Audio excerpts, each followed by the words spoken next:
for the thousands in attendance and the millions watching around the world. Ladies and gentlemen, let's get ready to rumble! Yeah. What's up? It's our boy, Coach Malachi Williams in the building. We back in this BIH. Boy, we're going to have a fire show today. This show going to be fire. In Florida, we don't say fire. We say fire. This show going to be fire today. Got a special guest calling into the show today. Well, he will be on the panel. I got to send him a link right now. Boy, it's a whole lot done went down. Since I came up with the title of this show, we don't have two sources of news came out. Michael Benson released Deontay Wilder's Helenius pay-per-view price, and Max Kellerman and Mike Coppinger put out a video talking about what's going on with Crawford and Spence. Woo! I am a Wakanda nigga's nightmare. They hate me. They hate me so much, but they watch me every day. So you know what? Since they like being here, I think the Wakanda niggas some of my biggest fans. You know. So since you're some of my biggest fans, you get triggered that I labeled you Wakanda niggas. Guess what? I'm going to make you even madder. As a matter of fact, let's sound the alarm. Let's sound the alarm. But before we sound the alarm, let me do this. I haven't sounded the alarm in a while. I have not. I give a fuck about what nigga think about me. I coach don't give a damn. I don't give a damn, no sir. Don't give a damn. Anyway, let me go ahead and do this here. Wow, I got a lot of messages. What's going on, everybody? Let's give everybody a round of applause.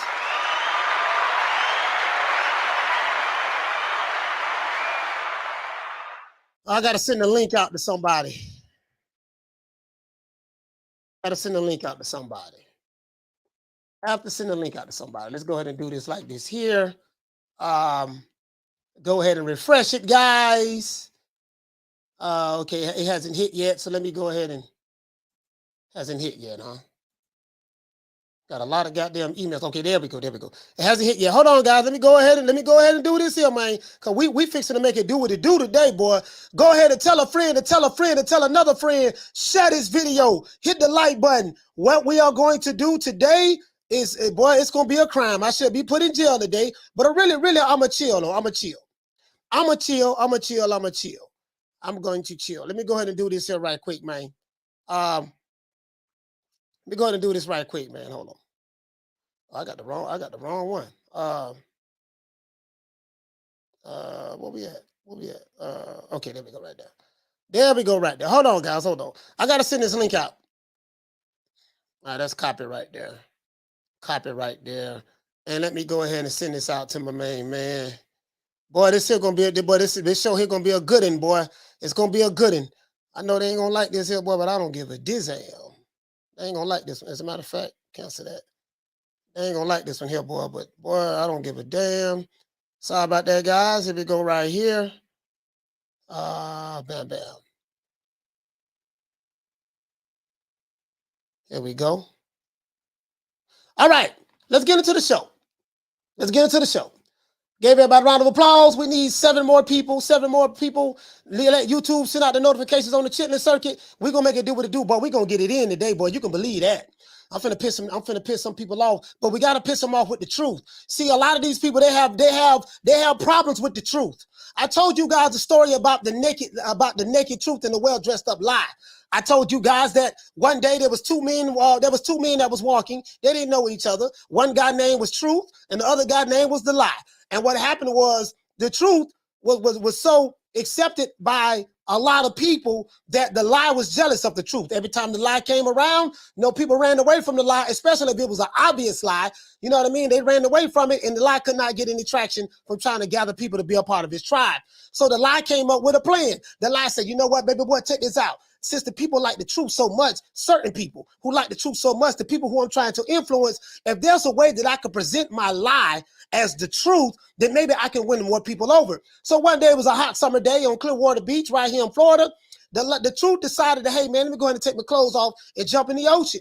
Well, what the truth didn't know that the lie was following him that day. The lie followed the truth to the beach, and once he saw that the truth took his clothes off and jumped in the ocean, the lie came up with a plan and said, you know what, baby boy, check this out. Why don't I take my clothes off and put on the clothes of truth? Why don't I disguise myself instead of being the lie? Why don't I disguise myself as being the truth? So when people see me, I can look like a well-dressed up truth, and then we'll have the naked lie. So the truth saw the lie putting his clothes on, right? The truth swam out of the ocean. He went to chasing the lie, butt naked with no clothes on. And this is how you got the story of the well-dressed up lie and the naked truth. You have a lot of Wakandas out there. This is why I name you guys Wakandas. And don't ask me what the definition means again. I don't say it 3 times. I said it yesterday on the show. If you know, take it however you want to take it. I don't broke it down like a 57 Chevy. I don't give a damn about you Wakanda thinking ass niggas. And I say this time and time again. I don't give a damn who you are, where you're from, what your race, nationality is. Makes me no never mind. But y'all share this video, let everybody know what time and TI is. We're going to get it into the show. Drew, I see your super chat, fam. I got you. I got you, Drew. I got you. I'm gonna get you right now. Let's go ahead and read this here right quick. Oh no, Deontay Wilder versus Robert Helenius pay-per-view have been released, guys, and the fight is selling for $74.99, $75. Do Fox fear fans won't pay for the fight? Question mark. Because, you know, you heard a lot of people say that, hey, man, fights ain't selling like they used to. Pay-per-view going out the door. People illegally streaming, stuff like that. That's what's killing the pay-per-view. And then they're making non-pay-per-view fights, pay-per-view fights. And, you know, so are they worried about that? You know, a lot of times these fighters want a whole lot of money. So the only way they can, hey, man, listen, man, we can't get you all the money that you want, but we can put it on pay-per-view. And then maybe see you can get that on the back end. Meaning the upside of the pay-per-view. You know, okay, yeah, we gonna see how that work out. Let's continue though. According to Michael Benson via Fox, shout out to Boxing Nerd for renewing the membership. He said, oh shoot, I've been here 3 months. You want to say you've been here 5 months. But shout out to the Boxing Nerd, man. I got you, baby boy. I got you. Shout out to Boxing Nerd for renewing his membership.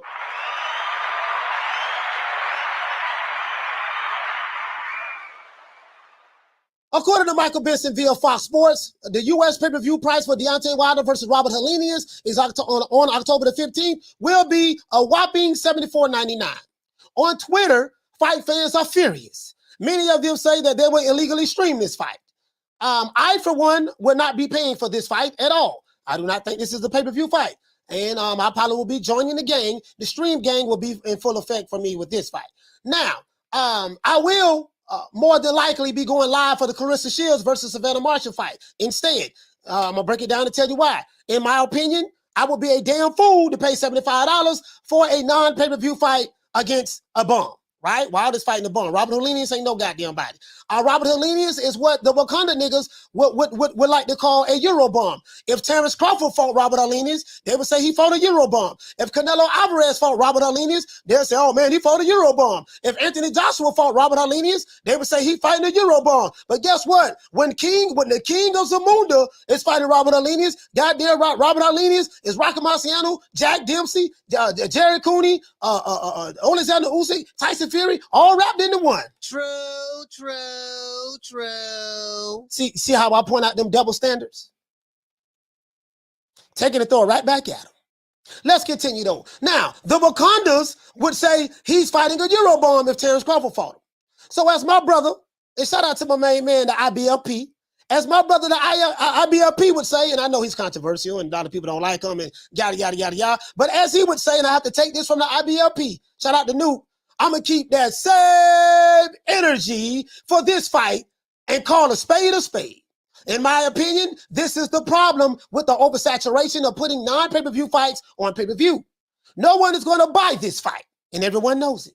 This fight would be a pay-per-view flop, and I guarantee that the numbers will not be released. I can pretty much guarantee you that, but we're going to find out the numbers anyways. You already know that baby boy. Really, though. Now, there are simply not enough Wakanda niggas on the internet to make this fight a success at the box office. We know the Wakandas is broke anyways. They ain't got no money, and they illegally stream fights any goddamn ways. You see what I'm saying? The Wakandas are broke, and they don't pay for fights anyways. I seriously doubt that this fight would do anywhere near what Wilder Fury fight 1, 2, or 3 did. You see what I'm saying? Now, the Wakandas are broke, as I said before, and they don't pay for fights, and I seriously doubt that anybody would do these fights would do anywhere near that. You get what I'm saying? Now, The fight card is a pretty solid fight card in my opinion. I'm not gonna lie, it's a pretty solid fight card. It's just not a pay-per-view fight. On the undercard of this fight, guys, the undercard features Frank Sanchez versus Carlos Negron, heavyweight. They have Gary Antonio Russell versus Emmanuel Rodriguez. That's going to be the bantamweight fight. And then you have Caleb Sweetheads Plants versus Anthony the Dog Durrell, which is the co-main event.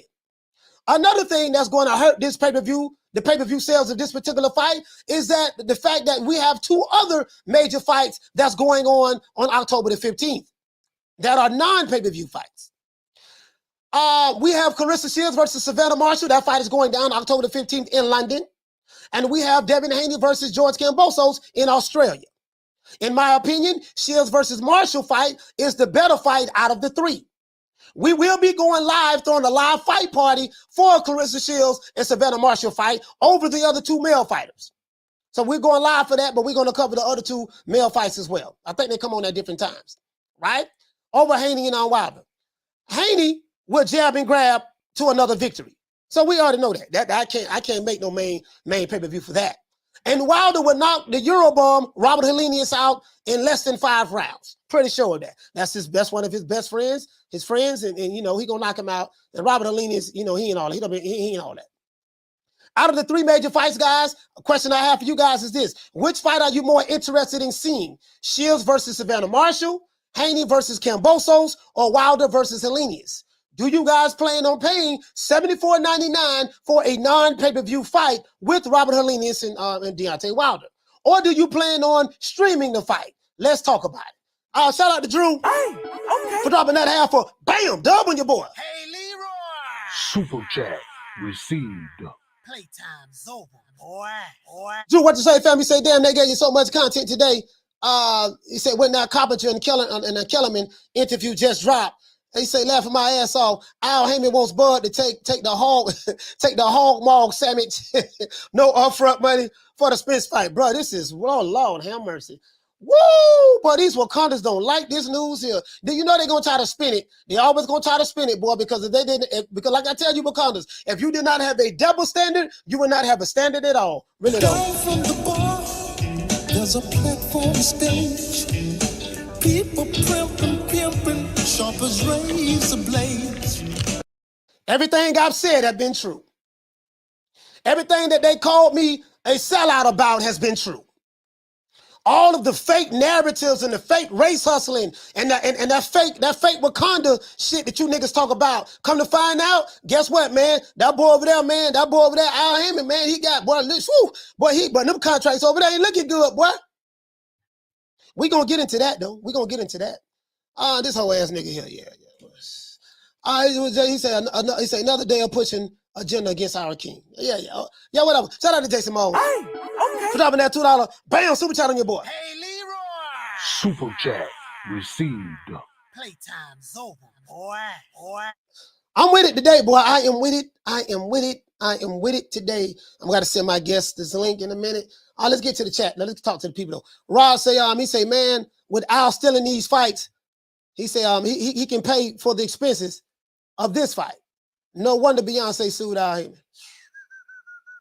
No, you know what? Before we start the show, we're not going to talk bad about Al Heyman. Now, that's our brother. Before we start the show, I would like to thank Al Heyman before I thank God, before I thank Jesus, before I thank Moses, before I thank Muhammad, before I thank Buddha, before I thank my mama, before I thank my daddy, before I thank my auntie, before I thank my cousin Nim, mama Nim, auntie Nim, daddy Nim, any Nims, synonyms, and all the Nims. I want to thank Al Heyman before I thank anybody. Well, you know, I guess I gotta be like everybody else and thank Al Heyman. I can quit my job now, baby.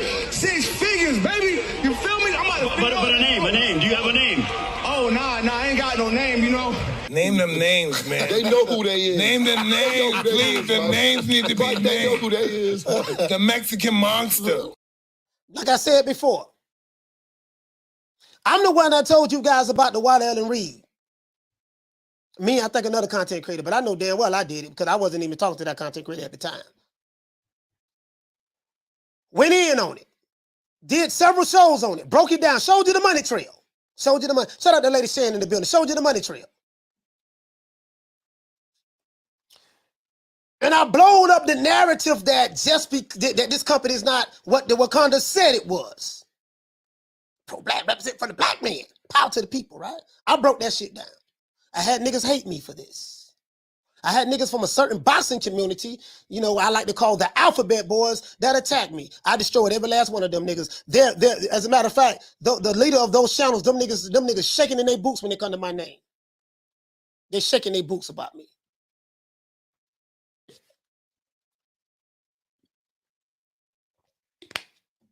Know you're watching, so talking to you niggas. Know you're watching, so y'all share this video. Hit that like button, man. We ain't running from no smoke today. Phone lines will be open.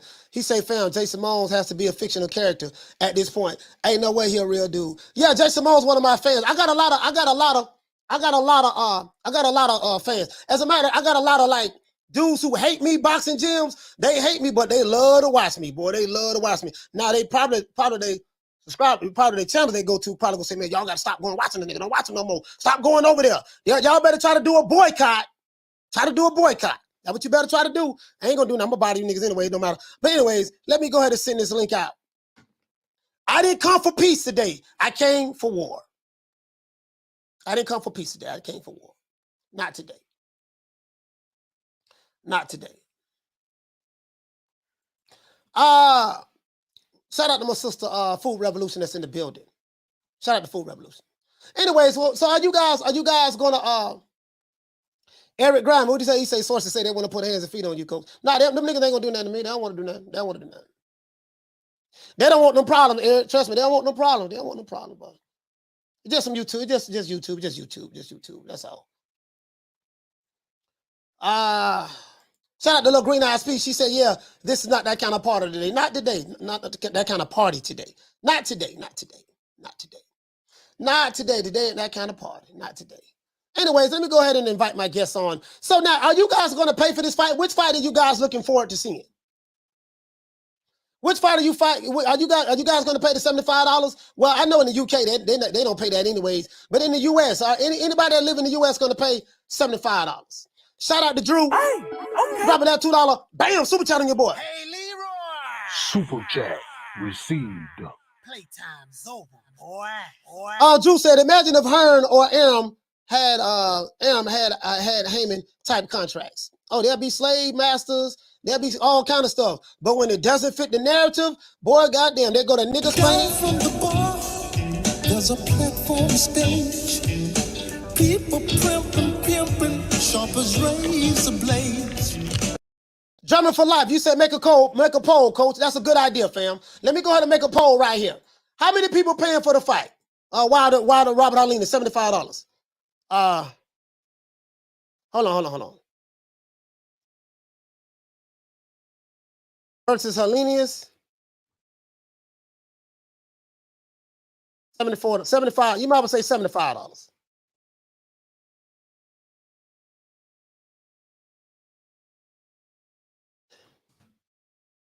Will you pay for this fight? Hold on, guys.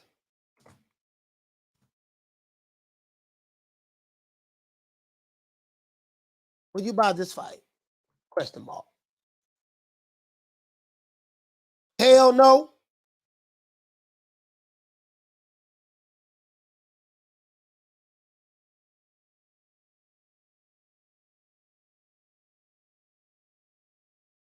I said, hell no, it's a non-pay-per-view fight. But hell yes. Hell yes. This fight is worth every dollar.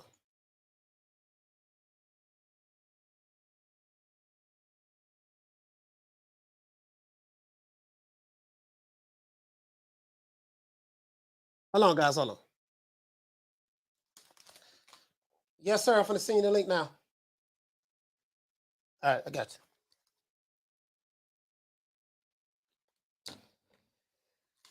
Yeah. I just dropped the poll, guys. Did I drop the poll?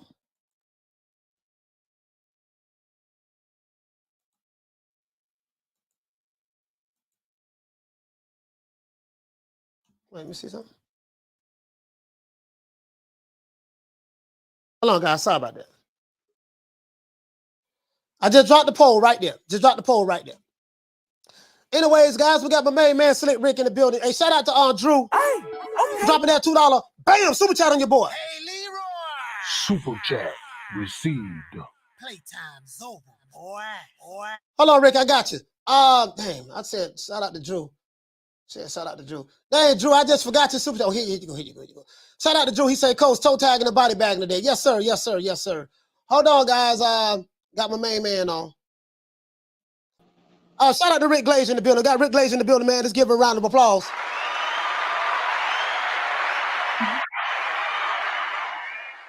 Hey, Rick, bear with me one moment, man. These brothers sent super chats. So let me get the super chats out the way. Let me get them out the way.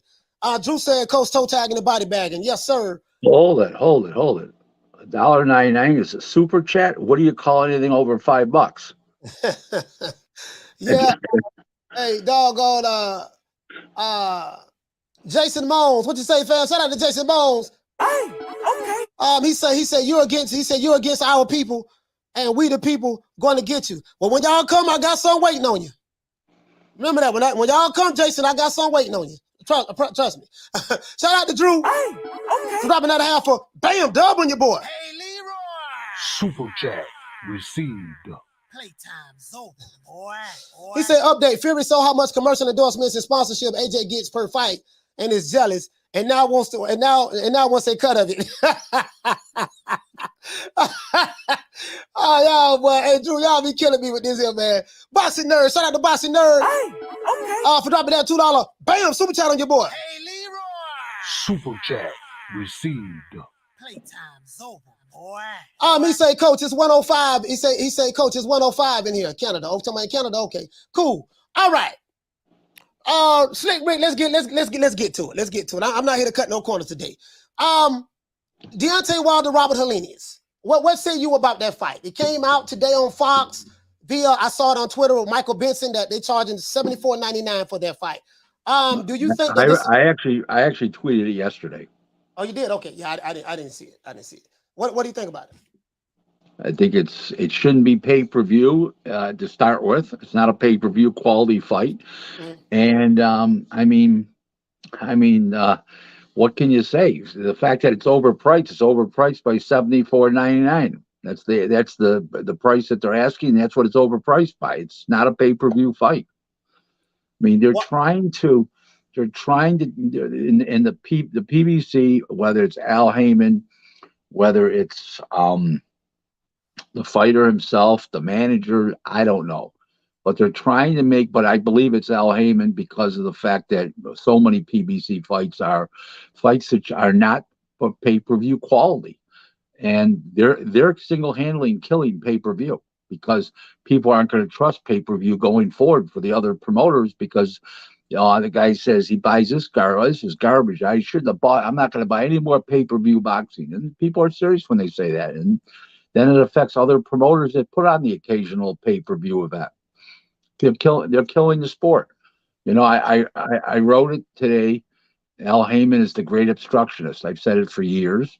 I continue to say it, and that's just what it is. And he's killing. He's the ruination of professional boxing in America. He tried to do it in Europe, and especially in the UK and Ireland, but one man stopped them, sent him back to the United States packing. Was Daniel Kinahan.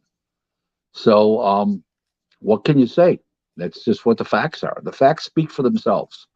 So what say you about people who say that you just hating on the black man, Al Heyman, he's black, and y'all hate to see the black man come up and get money? First of all, Freeway Rick Ross, I work with him daily. He's a very dear friend of mine. Don King's been like a father to me for many, many years. And my wife, the last time I looked to 15 minutes ago, she was black. So I've had a black attorney in the past, just not presently passed away. My best man at my wedding was black, so they could continue to say all the things they want, but everything in my life says the opposite. Yeah. So I'm not really. So why do you think that this fight has been put on pay-per-view? Wilder Helenius. It has a pretty good fight card. It's a pretty good fight card. Because Showtime and Fox won't pay Wilder what his guarantees are that Heyman has to guarantee him for fights, and there's no way to recoup the money unless it goes on pay-per-view. And they have a shot to recoup the money? Yeah, they got a shot if enough dummies buy it. But if you don't spend your money, we don't have to worry about the LDBCers buying it and the Heymanites and the Wilderettes, because we know we know they steal it. So they're not paying for it anyway. So you need to attract the general public. And if there's enough dummies out there, P.T. Barnum said there's a sucker born every minute. Well, Al Heyman might prove there's a sucker born every second. I mean, at the end of the day, is the price point of the pay-per-views, is that tied to how much money the fighters want to get paid? Well, sure. No, it's not that. It's just that they feel what they can get away with in their minds. I just don't. I'm not buying it. I didn't buy. I saw Canelo and VGG, but I didn't pay for it. I didn't buy that. That was pay-per-view quality. Don't get me wrong. I just didn't feel that I wanted to spend that. Even though I'm a subscriber to DAZN, I didn't want to spend $65 on that. I'm a good wage earner. I make good money in boxing, but I place myself carefully where I spend my money. Let's put it that way to you. Yeah. So the other thing I was looking at, Rick, is we have two other fights, major fights that's going on that same day. You have Claressa Shields versus Savannah Marshall. I'm going live for that fight. I'm throwing a fight party for that fight. Then we have Devin Haney fighting George Kambosos in Australia, the exact same day. Now, I'm not saying all of these fights on the same time, but right. I think two of those fights, you don't One's have to in the morning, Haney's in the morning, Marshall's in the United States over here, Haney's in the morning over here, I believe. And the difference is that you're still going to have your boxing fill, and people may not want to look at that fight, especially if it doesn't have any meaning and purpose. I think more people are going to tune in to see if Wilder is shot than they are for the actual fight itself. In other words, knowing that a person leaves so much of themselves in a ring after 19 rounds of beatdowns, 2 knockouts, 1 face plant, all the controversy that about what he said about Breland, that he fired him, and just that the craziness that Fury cheated 3 times, especially the third fight. There's no cheating. It's just ridiculous. Yeah, so Marshall, I'm not gonna lie. Out of these 3 fights, I'm really excited to see Shields and Marshall. Like, I'm just that fight. It's that fight for me, because I remember one of the fights of the year was Katie Taylor versus Amanda Serrano. That to me, that was that's still in the top fight of the year for me, part in the top 5 right now. And I think that this fight with Shields and Serrano, Shields and Marshall, is going to be of that caliber. That's what I believe.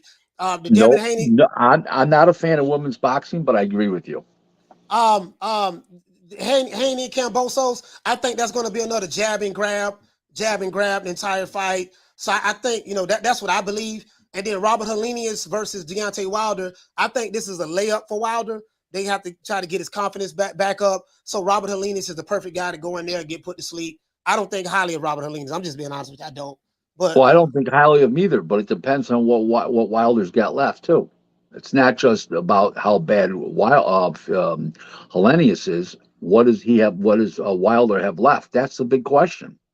Shout out to Bossy Jim for dropping that half for bam, dub on your boy. Hey, Leroy! Super chat received. Playtime's over, boy. Bossy Jim, what you say? You say labor for net profit with no oversight is literally how slave masters kept slaves after emancipation.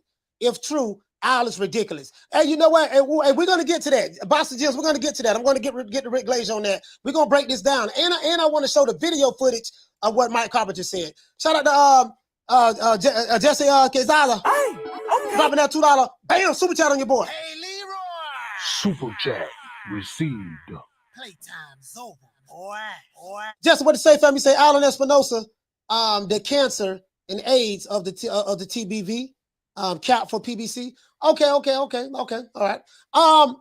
Rick, so Your opinion is this. What do you think if you was to do it in the guesstimation, right? Guesstimation. Because this is going to lead up to my next question. What would you guesstimate maybe this fight would do? But before you answer that, there's something that you said that I didn't even think about. They might be a lot of people interested in seeing this fight because they want to see what Wilder looks like after being knocked out 2 fights in a row, right? And I didn't think about that. You make a valid point. So, what do you think? What do you think? You think it'll? You think it'll be 100,000, 200, maybe? No, I don't think it does that kind of numbers. I think if it breaks 100,000, they'll be lucky. Lucky. A lot of, especially with the. Remember one thing. Remember another thing. This fight has no purpose. It's not a world title fight. It really has no purpose. Shout out to Arlette. Shout out to Arlette in the building, Harleen. So, well, I mean, we'll see. It has a pretty good fight card. It has Caleb playing on there. He's fighting on the undercard. He's the co-main event, him and Anthony Durrell. It has Gary Anthony Russell, bantamweight. That fight is on there. And there's another fight on there. I forgot the name of the other fight, but Frank Sanchez is on there. I'm not crazy about Frank Sanchez myself. A lot of people, they talk about him. I'm like, bro, that man started boring as hell to me. Like, but what say you? Well, he's the Devin Haney of the heavyweight division. Yeah. You know what? I didn't even think about that. You kind of right about that. Let's move on.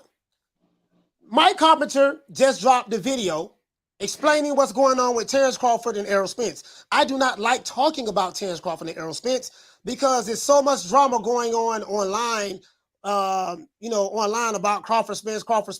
And you do know that Crawford is probably one of the most hated fighters in boxing with a certain community. I don't want to say their name, so please don't. You mean the LDBC, the Earl Sexuals, and the Hamanites? Said it. There you go. It's come out that from Mike Carpenter.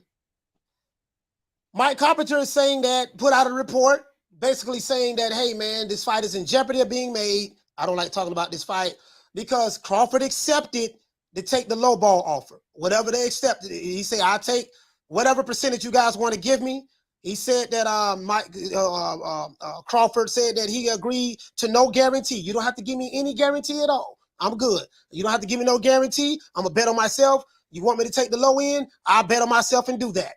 The problem lies is, from what Mike Carpenter is saying, that, hey, man, Al Heyman is telling him that, hey, you can only get a percentage of the upside, what they like to call the back end on YouTube, the back end of the pay-per-views. Only problem with that is they say Crawford say, okay, fine. I have no problem with that. What I need to do, though, I need some kind of transparency. I need to be able to see for myself what exactly did the fight do from a sales standpoint. He said he's going to get a percentage of what the fight nets, not grosses. So if I'm going to get a percentage of what the fight nets, it's only fair that I see what the fight nets.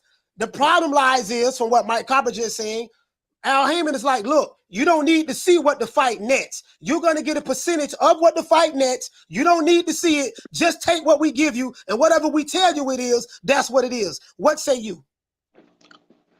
Well, there's another issue. Crawford wants to be in on what the expenses are, that he has to also approve the expenses. Right. And if he's working on the net, he's entitled to that. Right. If he's working on the gross, he's not entitled to that. So, again, he's 100% right on both accounts. This is what's really happened here. Heyman never wanted this fight, and I don't know if Spence wanted this fight. They made the hoop so high for Terrence to jump over. Take this, we'll give you the fight. They never thought Terrence would say yes. He said yes. Now they've got their backs against the wall looking for the next reason to bail out because they were shocked he said yes. Yeah. And this gentleman's right. Crawford called their bluff. He called their bluff.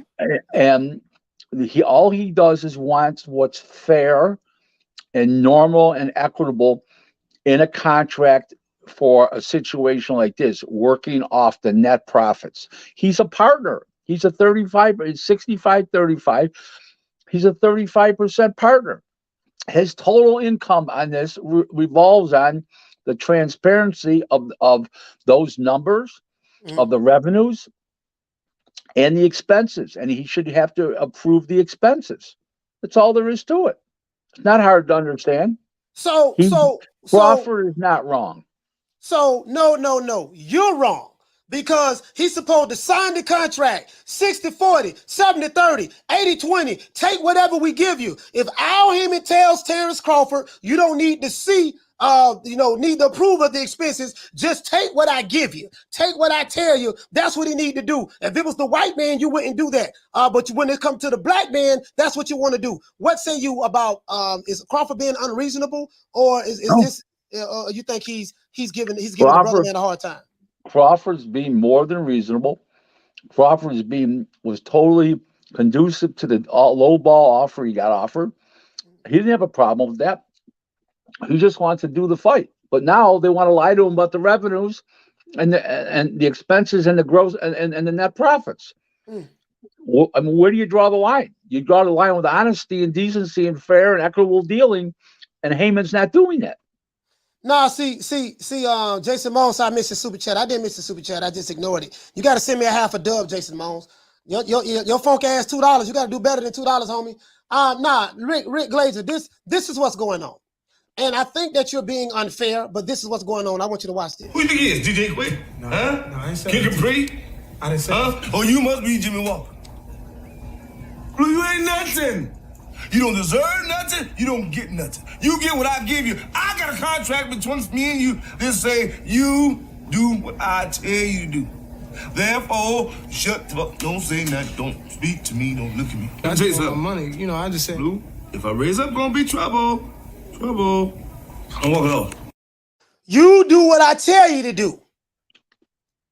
You get what I'm saying? You take what I give you. That's what it sounds like what's going on to me. Yeah, you said it, not me. Yeah, that's exactly what it sounds like. Yeah, of course I'm saying, I'm standing on that. And I've been saying this shit from day one when I started this channel. You get what I'm saying? Like, I have to call it the way I see it. If what Mike Carpenter is saying is true. Now, I'm starting to see what some Wakandas are saying online. What they're saying is, oh, man, who is Mike Carpenter? He ain't nobody. We don't believe him. These guys, you pick and choose when you want to believe somebody. When somebody say something that goes totally against your narrative, you don't want to believe them. But then when somebody say something that goes that supports what you already want to believe, now, oh man, he telling the truth. You heard what such said. And again, what kills me with these guys, I call it the both sides of the coin equation, Rick. You know what arguing both sides of the coin is? They argue heads, they argue tails. When you prove that tails is wrong, they run their heads. When you prove that heads is wrong, they run back to tails. And this is the problem. So do you feel that Terrence Crawford, shit, it looks to me that, man, I've never seen when Errol Spence has a fight, I never seen this situation where there's so much trouble of him making a fight with anybody. But when it specifically comes to Terrence Crawford, I heard he was on the wrong side of the street. I heard he was with the wrong promoter. I heard he had a slave contract. I heard that he fights on the wrong network. I heard that Bob was blocking the fight. I heard that if he leave Bob Arum and come to the PBC, the fight will be made in 5 minutes. When he get there, now it's 70-30, 80-20, 60-40. Take whatever we give you. Now it's you can't get paid no guaranteed money. Now it's you got to get your money on the back end, but then don't ask how much money you made on the back end. Just take whatever we give you. I'm hearing all of this. He ducking Spence. Like, bro, like everything is falling on Al Heyman in the PBC's lap and Spence to a degree right here. What say you? I said it today. I've said it for years. Al Heyman is the great obstructionist. He stops fights from happening. He stops the ones the public wants to see, and he puts on the ones the public doesn't want to see. That's what it amounts to. Rick, I'm not gonna lie to you. I'm telling you right now. I'm letting you know. I'm boycotting that PBC shit. I mean, I'm just saying me. I'm saying I'm not. I'm gonna watch the fights, but I would never in life pay for another. Now I don't bought several PBC pay-per-views this year. I supported them. I bought what fight was pay-per-view this year that I bought? I bought Spence, Ugas, Jamel Charlo wasn't pay-per-view. I bought I think it was a couple fights they might have had this year that I bought. I didn't buy any of the Ortiz's fights. King Kong Ortiz is not a pay-per-view fighter. But from this point forward, I'm any pay-per-view fight that they have, guess what? I promise you I would not be paying for it. Because I said this. You guys told me that if Crawford left Bob Arum, he left the slave master, he go to the brother man, he take whatever they give him, sign the contract. You said he leave the networks. You say that Bob blocking the fight. This is what you said. And I told you, I said, if he go over there and do everything you said you wanted him to do, and then you still don't make this fight, I said I'm gonna be their biggest pretty much damn near enemy on YouTube. I don't give a damn. I don't. I'm fed up with this, Rick. I'm being honest with you. I'm fed up with it. And right now, I'm gonna just be on the tear from this point forward. I want all the smoke. I want all the smoke from any pro PBC YouTube channels, any pro Wakandas. I want all the smoke. Be here 3 o'clock Eastern Standard Time. Send the word out. Let everybody know from this point on, it's only popping. We don't get Crawford expense. I'm stealing everything. Just letting you know. Go ahead, Rick. What you got to say? You're not wrong. You said it all. You said exactly how I feel. I mean, I felt since they started PBC, they announced it in November of 2014, and they put on their first show in March of 2015. It's smoke and mirrors. It's all it's been.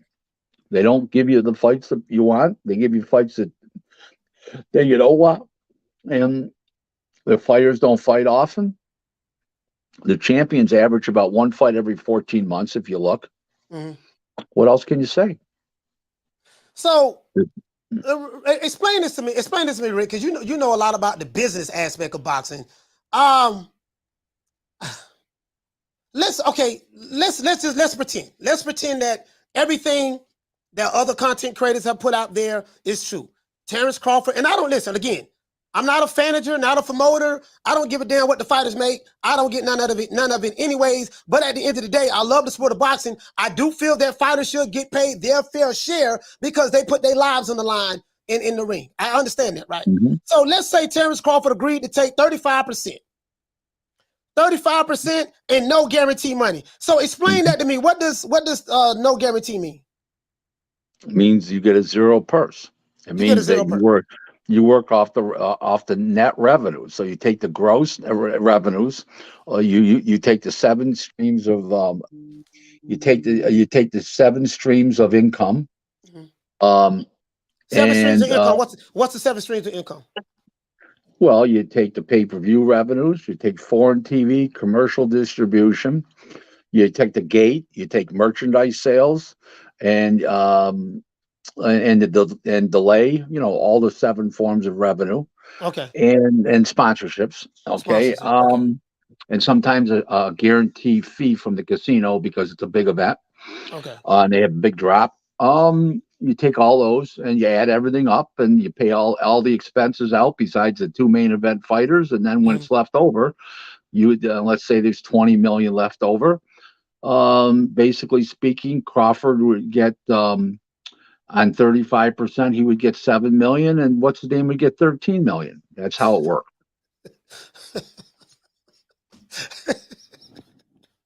Okay. So if he gonna get 35%, I hope you're not laughing at my explanation. No, I'm not laughing at your explanation. I'm laughing because none of these guys ever said this on these channels that broke it down the way you did. It's the 7 streams of revenue. All right, I got that. They're not. There is an 8th stream of revenue, by the way. It's called long-term auxiliary rights, which means what the film would be worth 5, 10, 15, 20, 50 years from now. Okay. So, and the better the fight that it is, the more that film is worth. All right, Rick. So, now the next question I have is this. So he gets no guarantee. 35%.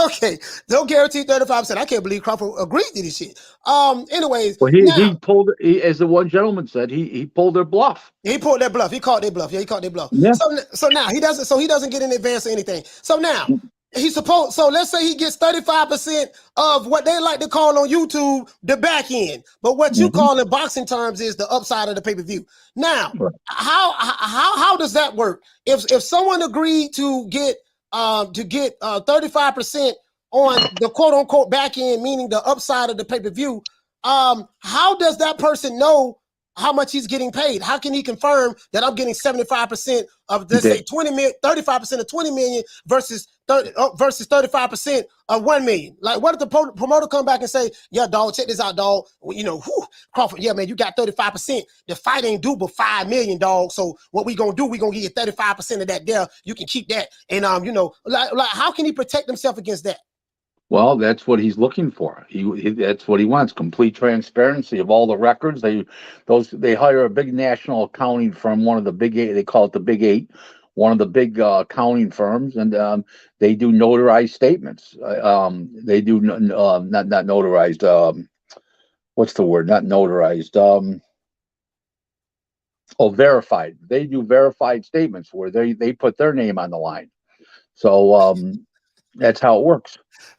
So Crawford, so basically Crawford say, okay, look here, if you want me to get 35% of this mysterious back end, I need to see what am I getting 35% of. Is it normal for a promoter to say, look here, dog, check this out. You don't need to see what the expenses is. You just take what we give you, and you just whatever we tell you it is, you just accept that.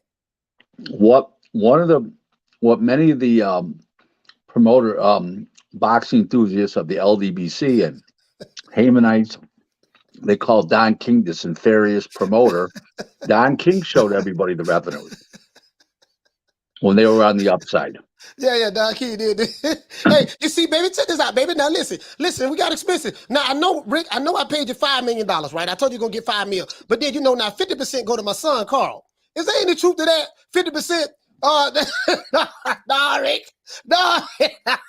None. No, I heard Don King's son, Carl King, what used to manage all the fighters. I heard he got 50% of the person.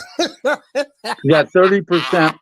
He got 30% as the manager, which he's entitled to by law. All right, so he got 30% management fee. That's what Carl King got, right? Okay, what Don King got? And one has nothing to do with the next. One was a promoter, one's a manager. Yeah, there's no correlation. Oh man, Rick, cut it out. Come on, my son. Hold on, Rick. Come on now. Don King's son, the manager. Well, remember, he was very rarely a full manager. He always had a partner, which was the original manager of the fighter, somebody that brought him the fighter or something. Yeah. Whatever, Rick. Don King's son, the manager. King the promoter. Anyways, I don't want to make this about Don King. I love Don King. That's my favorite promoter. So, bruh, so 35%. Let's see 35%. So Crawford should be allowed to see exactly whether the revenue streams or what we're spending. That everything, the gross, the net, the revenue streams, the expenses. He should have a say-so on the expenses. 100%. So if not a promoter, even a question. So if he's a partner. He's a partner. He's a partner. Yeah. He's a partner. Yeah, he has his own promotion. Crawford got his own promotion company, so yeah, he's a partner with them, right, to help promote the fight. So if I tell you, look, check this out. Slick Rick, check this out, baby boy. I got a fight lined up, right? You want to fight one of my fighters? I got something lined up for you, right? Check this out, though. I'm only gonna pay you 35%, not 35%, 35%. We'll give you 35%, right? Then you won't get no guarantee money, no guarantee now. So don't ask me for nothing up front. You ain't gonna get that. Okay, no guarantee. Now, what's gonna happen is this: we're gonna give you 35% on the back end, the mysterious back end, right? And we have expenses and everything, right? So after expenses, you're gonna get. You're going to get 35% of that. So if you tell me, hey, coach, check this out, man. I want to see what the expenses are. I need to see the book so I can, check everything out. If I tell you, look here, Rick, you ain't got no right, no leverage in this. Don't ask me no questions. Just take what I tell you and run with it. What would that tell you as a fighter? That's a slave agreement. The slave contract? Yeah, to me, if you want to know the truth, No. you want to know the Bob truth? Arum only does slave contracts. No. You want to know the truth? That's what they say. That's what I've said all along. Al Heyman's the biggest perpetrator of black on black crime in America, but just nobody realizes it. You don't make them. You don't make them mad. You don't make them mad. Let me get this super chat out the way. Shout out to shout out to Ivo. Hey, okay. Dropping that $2. Bam, super chat on your boy. Hey, Leroy. Super chat received. So, Playtime's over, boy. bruh, like, Canelo Alvarez did a deal with the PBC, and he got what you said. You said wait till Hippity moved up the welterweight 60-40. Yes, sir. If Canelo Alvarez, his contract was totally different from Crawford's contract offer. Is there a reason why, in your opinion? He brings in more revenues. I mean, he's the face of boxing throughout a good portion of the world. Terrence Crawford's not, neither is Earl Spence. That's why. Right, that's why. Okay, so the economics. So he brings the do you think that if this is true, what we've been hearing from different content creators, with big channels and Mike Carpenter and stuff like that, if this is true, do you think this is a fair contract to Crawford? He's a brother. Al Heyman is a brother. So I mean, I'm trying to, you get what I'm saying? I'm trying to figure out why. No, they made it unfair intentionally because they don't want the fight. Oh, they don't. At least Heyman doesn't. I'm not saying Spence does or doesn't. It doesn't look like it because if not, he'd be telling Al, show him the fucking revenues. Mm-hmm. But Spence isn't ballsy enough to say that, or he really doesn't want the fight. It's one of the two. Either he's not going to stand up to his slave master Al, or his Uncle Al, or he doesn't want to fight either. Which one is it? I don't know. No matter what, it's a bad character of Spence, no matter which one it is.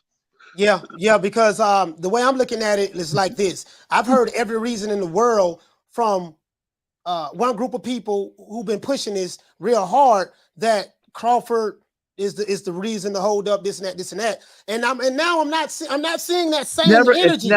Crawford has never been the hold up since he left Bob Arum. Before that, it was the other side of the street hold up, which was, as we see, is all bullshit now. It's all con gaff. Yeah. So Rick, I mean, I'm not gonna lie to you, man. I think that's kind of it. Basically, that's the only reason I wanted to ask you just your opinion on your take on it. I've never, the guy taking 35%, and no guarantee. So, from what you know of, are there any other promoters that put together contracts like this for fighters? Because I don't know. I'm just asking to get into your best. Well, yeah, but you get transparency in deals like this. You get transparency. Mm-hmm. You get equal say in expenses and all that kind of stuff. So yeah, you do get other contracts like this occasionally, but you do get transparency, obviously. I mean, you're what Crawford is really doing is he realizes he's entering a contract with the devil, but he wants to be protected from the devil by being able to look at all the figures because he knows. Listen, why don't we ask Jay-Z's and Beyonce what they think of Al Heyman? What he did to Beyonce? Mm-hmm. Basically ran him out of the music industry, didn't it? Yeah. It's bro, I'm gonna tell you something, boy. This is why you don't listen to.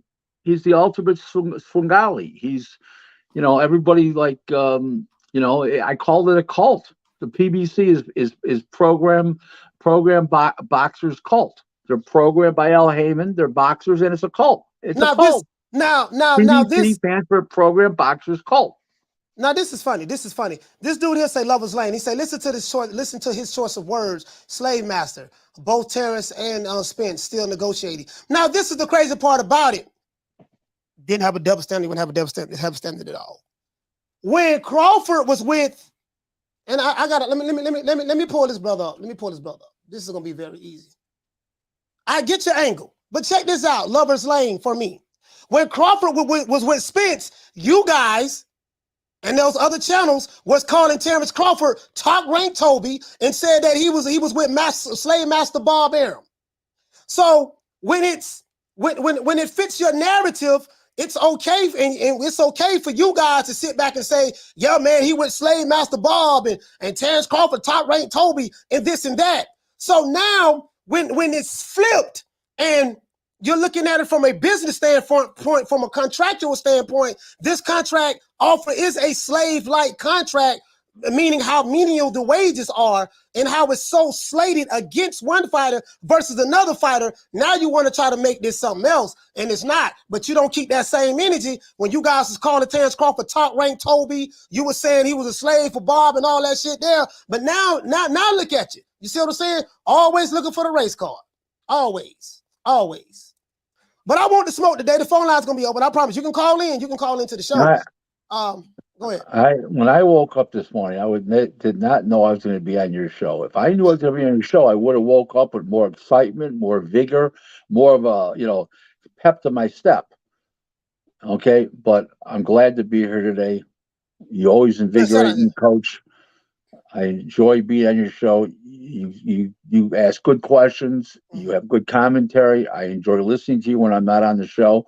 And a big shout out for you. And guys, you got to come up with more than $1.99. Come on now, guys.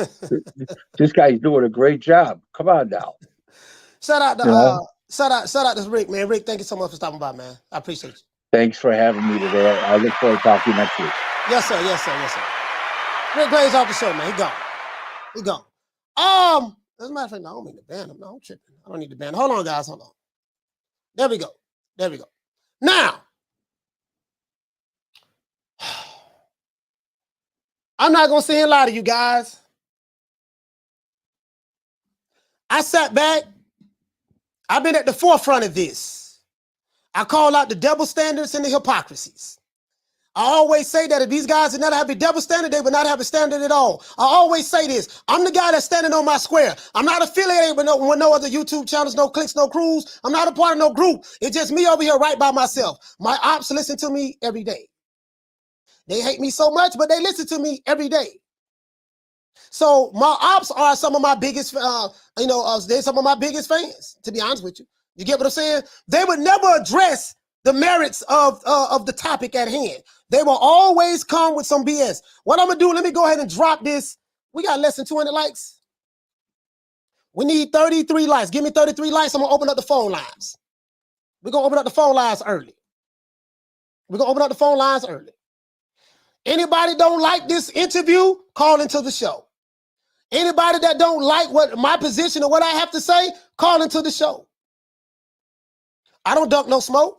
I don't care where you from. I don't care if you're from the East Coast, West Coast, Midwest, up north, down south, from UK, Asia, the Middle East. Don't make me no never mind. Call into the show. Phone lines will be open. Let me show you guys this, though. Because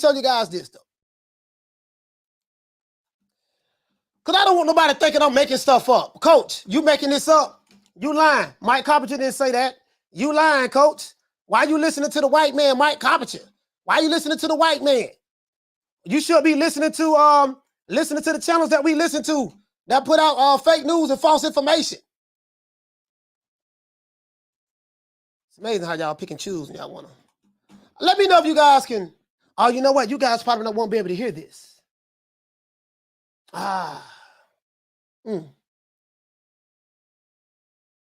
Let me know if you can. Let me see something. Let me see if you can hear this. Let me see if you guys can hear this. Hold on. Let me see something. Let me see if you can hear this.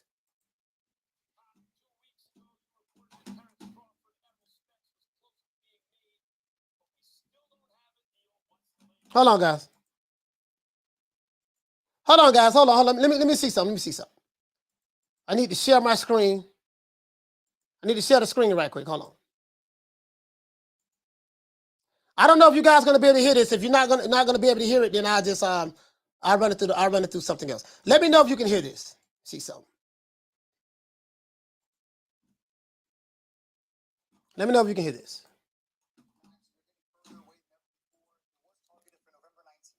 I am told that if it does happen now, it's going to get pushed into December or January. And the issue, Max, I am told you can't hear it.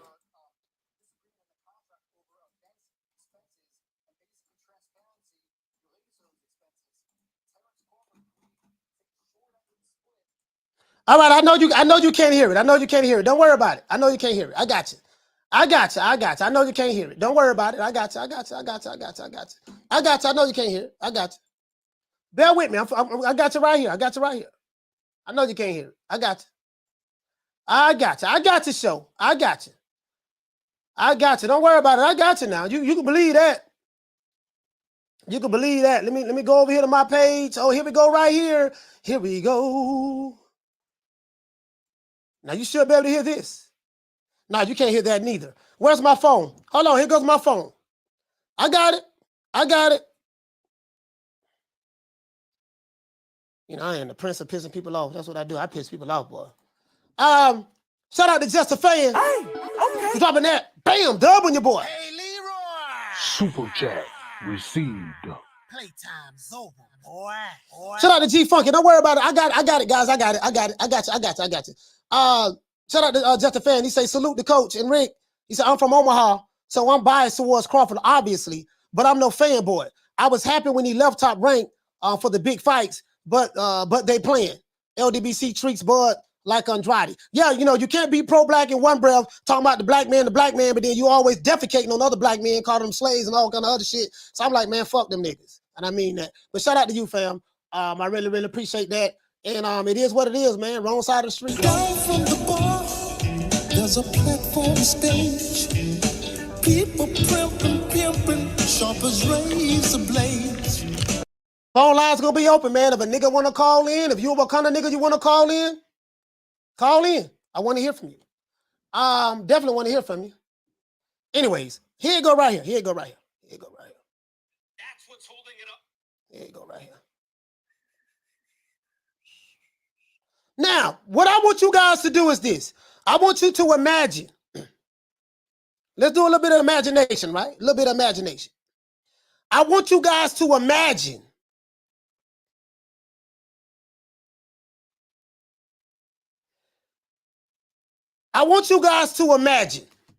put on your imagination, your imagination caps, right? Imagine being a black boxer. And all you want to do is fight for a living. And you're being signed, you're being offered, you want to fight this one guy or multiple guys. And you are a promotional free agent. They told you when you weren't a promotional free agent that you was on the wrong side of the street. They told you that you had to get a belt first. So let's write these things down. They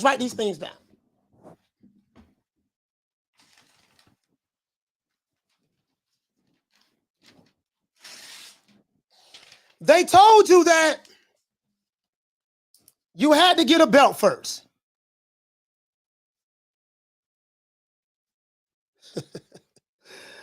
Woo! They told you that you don't deserve to fight with me because you ain't fought nobody.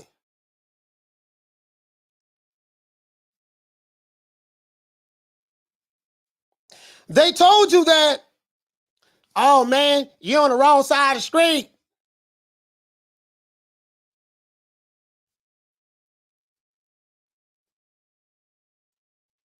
They told you that you got a slave contract with Top Rank. Slave contract. It's funny.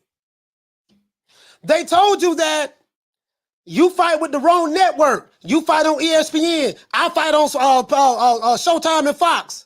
Wrong network.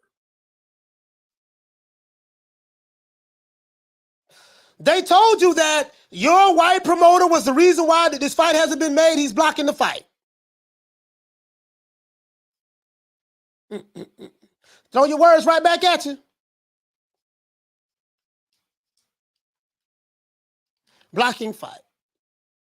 They told you that once you leave your promoter and come to our company, the gates of heaven will be open, and the fight that you've been looking to make for the past 4 or 5 years will happen just like that, because there are no network in the way, no networks in the way, no promotional companies in the way. You ain't got the slave contract no more, none of that. They told you all that, right? And let's say when you get there to your brother, you find out that your brother who told you that you had a slave contract, your brother who told you that you was on the wrong side of the street, your brother who told you that you need to get a belt first, your brother who told you that you ain't fought nobody, your brother who said that you with the wrong network, your brother who told you that the white promoter's blocking the fight, only to find out that when you get to the doorstep of the brother company and the brother fighter, that they offer you 35%. Not that I care, I don't get any of the money. And then they say you get no guarantee. If the promoter was white, would you Wakandas consider that a slave contract?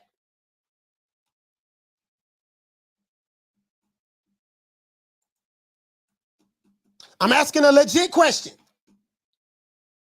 If shout out to G Funk in the building. Shout out to Yarmus. Shout out to Elf Society. Shout out to AI. Shout out to Wizard Sleeve. If the promoter was white, Knockdown 305, let me ask you a question. If the promoter was white, and you heard that the white promoter offered a black fighter 35%, no money guaranteed, and the 35% you're going to get is going to be based on the strength of the net profits of the fight. But we're not going to allow you to see the books. So you're just going to have to trust us and take whatever we give you. If we tell you that the fight generated $2 million, you're going to get 35% of that. And if the promoter was white, what would you Wakanda say?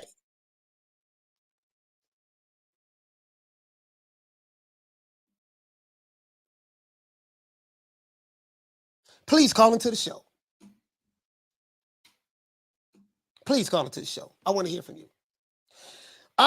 We ain't ducking no smoke. Wakanda YouTube channels, Wakanda subscribers, please call into the show. I want to hear from you.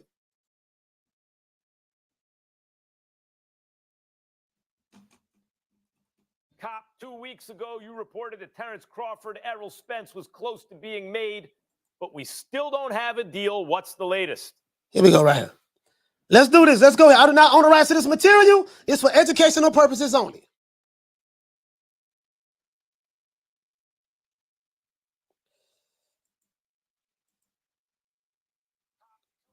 Cop, 2 weeks ago, you reported that Terrence Crawford, Errol Spence was close to being made, but we still don't have a deal. What's the latest? Max, we're getting further away than ever before. It was targeted for November 19th. I am told that if it does happen now, it's going to get pushed into either December or January.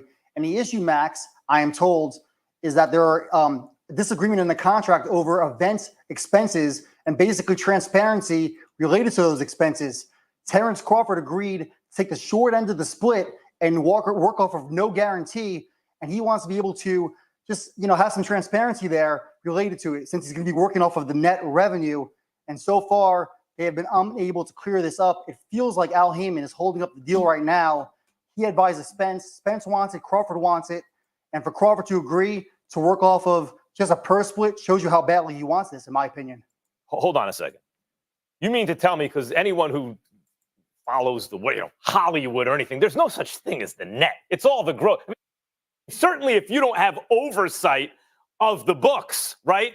Approving expenses, or certainly at least knowing where all the money's going, no one would ever agree to a net. The fact that Crawford's you work off the gross. But if you're working off the net, then certainly if what you're reporting is accurate, then Crawford would be out of his mind not to insist on that. And you're telling me that that's what's holding it up, that Al Heyman, who's advising Errol Spence, is not giving Terrence Crawford oversight over expenses or giving him transparency to the books, of the books. He's not letting him take a look at the books. And that's now, these are the same guys. This is why I tell you guys, you don't listen to these niggas that be talking about sign the contract, 60-40, 70-30, 80-20, take whatever we give you. I told you, these are Nick Sack selling ass niggas on YouTube. I told you they have low IQs and they beg their subscribers for money to take care of their wife and their children. You never listen to these guys on YouTube. These pro PBC D riders, these are the same guys that say sign the contract, take whatever we give you. You guys said that Bob Arum, the white man, had slave contracts, only to come to find out that the black man is offering another brother a slave contract. And that's why I asked you, if it was a white promoter that offered Terrence Crawford that contract, what would you Wakanda niggas be saying? True, true, true. Shout out to Sir Tice. Hey, okay. Dropping that half for bam, dub on your boy. Hey, Leroy. Super chat received. Playtime's over, boy. You see how you see how you blow that up? You see how you blow that up? That's why they don't want the smoke, because I'm a problem to deal with. You see how you blow that up? Just like that. When it fits your racial narrative, you scream racism. You slave contract, this and that. Top rank Toby. When it doesn't fit your racial narrative, you ain't got nothing to say. You quiet as a church mouse. You can hear a catfish piss underwater right now. True, true, true. You can hear a catfish piss underwater right now. All you pro PBC YouTube channels, y'all need to fold that shit. I've been against you niggas from day one. Guess what? I ain't going nowhere. I'm the one opening the people's eyes up on YouTube. And I'm going to continue to open them up and expose you niggas for the frauds that you are. Every last one of you. Don't care. I don't want to be your friend. I don't want to be your homies. None of that shit. Fuck y'all niggas. Anyways, let's continue. Let's go back and hear the rest of this. Let's go right here. Phone lines is open, man. Let me open up these phone lines because I know I don't piss some people off. Hopefully they'll call into the show. Hopefully they'll call into the show. Let's continue.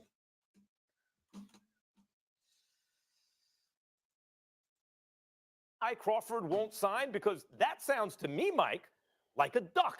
That sounds like Al Heyman doesn't think that his guy is going to win and is ducking Terrence Crawford.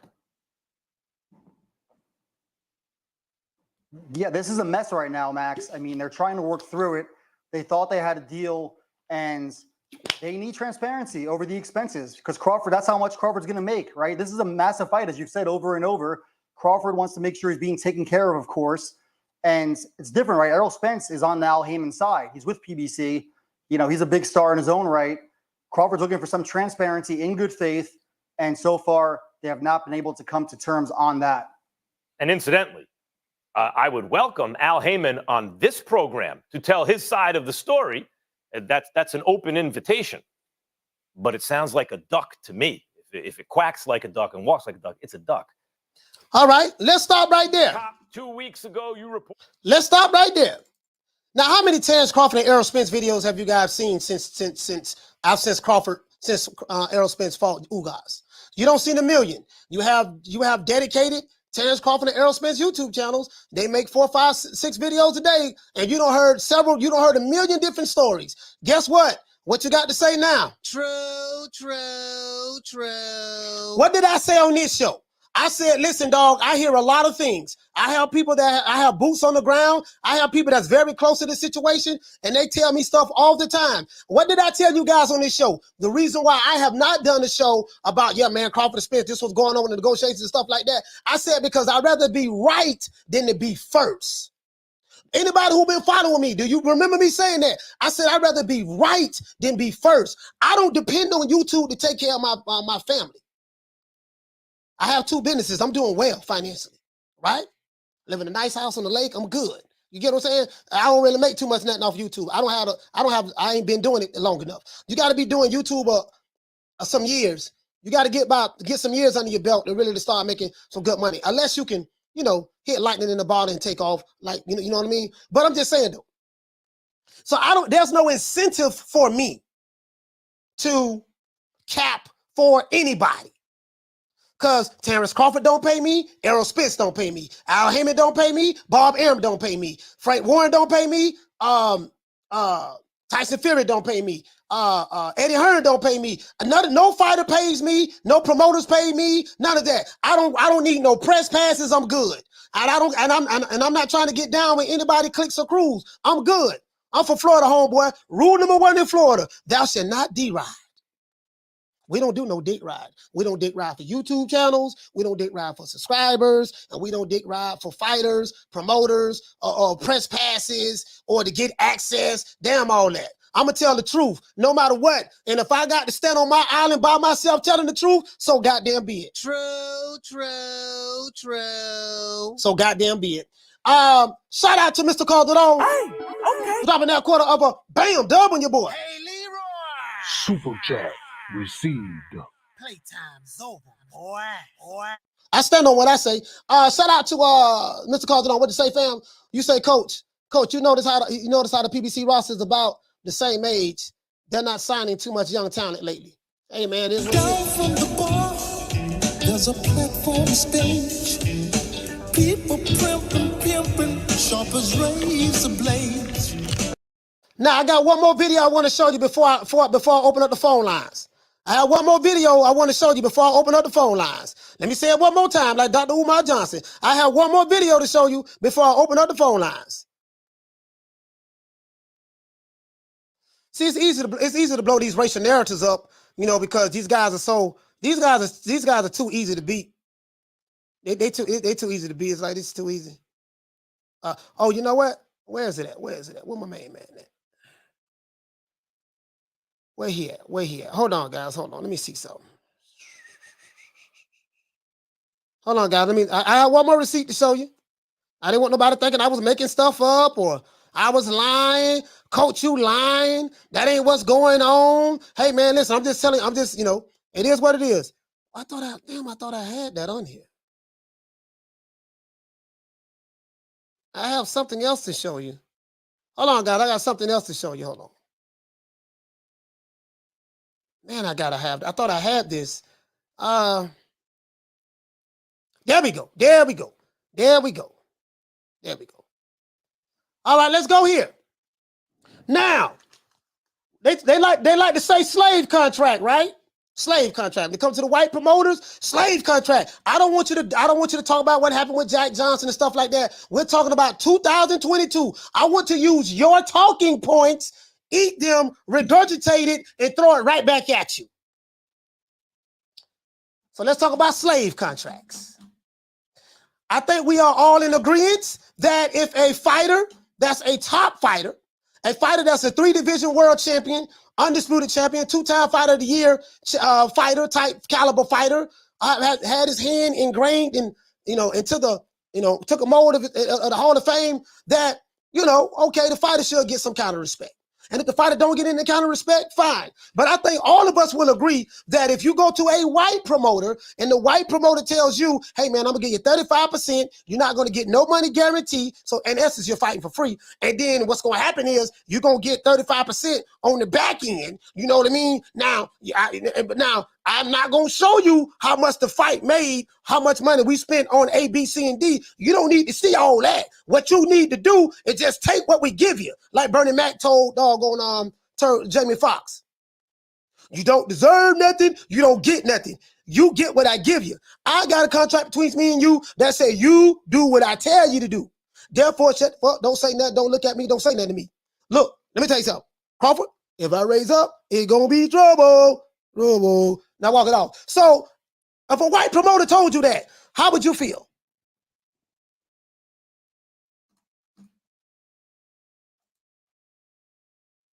They said, Coach, why are you talking about race? Because these niggas made it all about race. So since they made it all about race, guess what? I'm going to give them a strong dose of race today.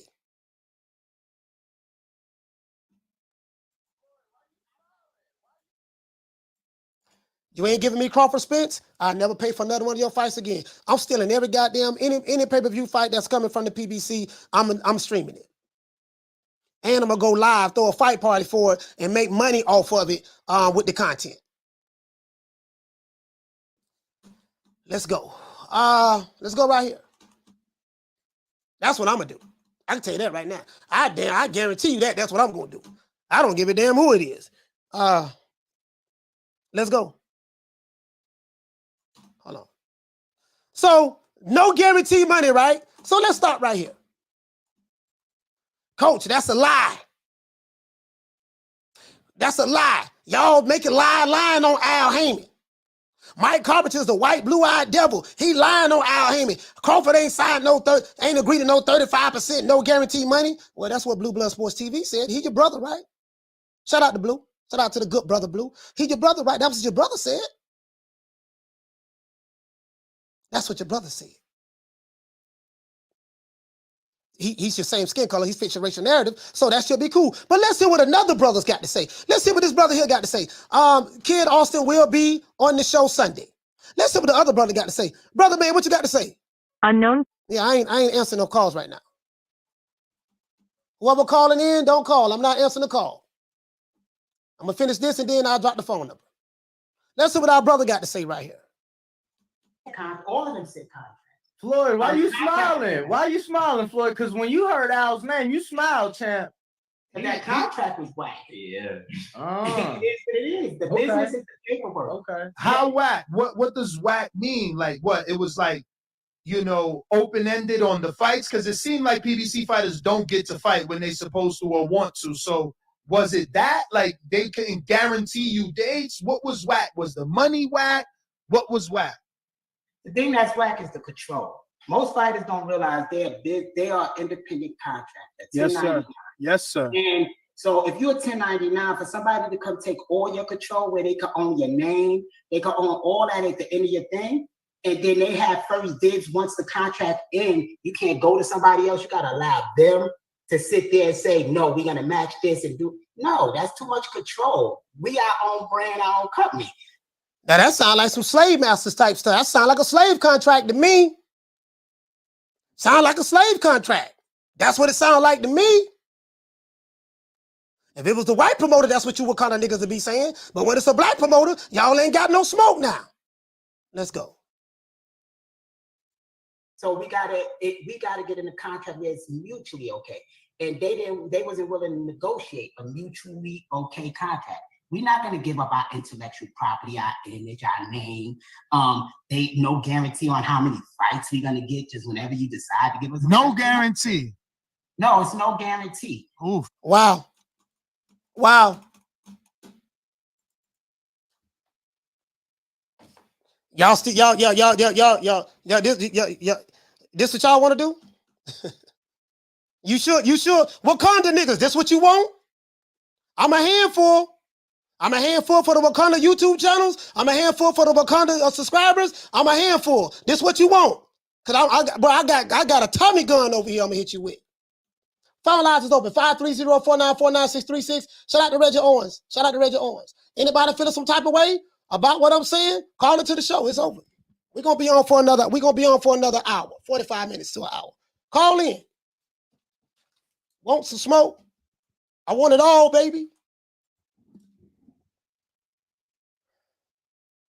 Now, do you retire or do you take one of the toughest fights of your career against a young black African-American stud who's been working his ass off since he was 8 years old? Do my brother put it all on the line then? So if not, then come see me. I want some smoke. I want it all, baby. Caller, what's your name? Where you calling from?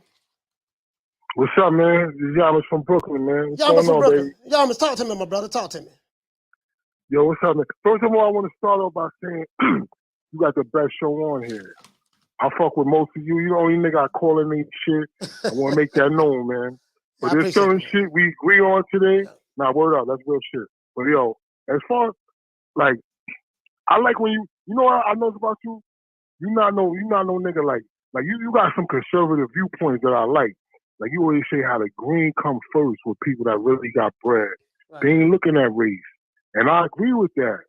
And like if you look back historically at any promoter, Don King, Bob Arum, Lou DiBella, anybody, business is business, man. Like you say, it's easy for people to point the race card and say, oh, this nigga's a slave master and all that. And yo, by the way, that dude that was on here talking that slave master shit, that shit ain't really sit good with me, but that's a whole nother thing. But like, you talking about Rick Glazer with the slave contract? Yeah.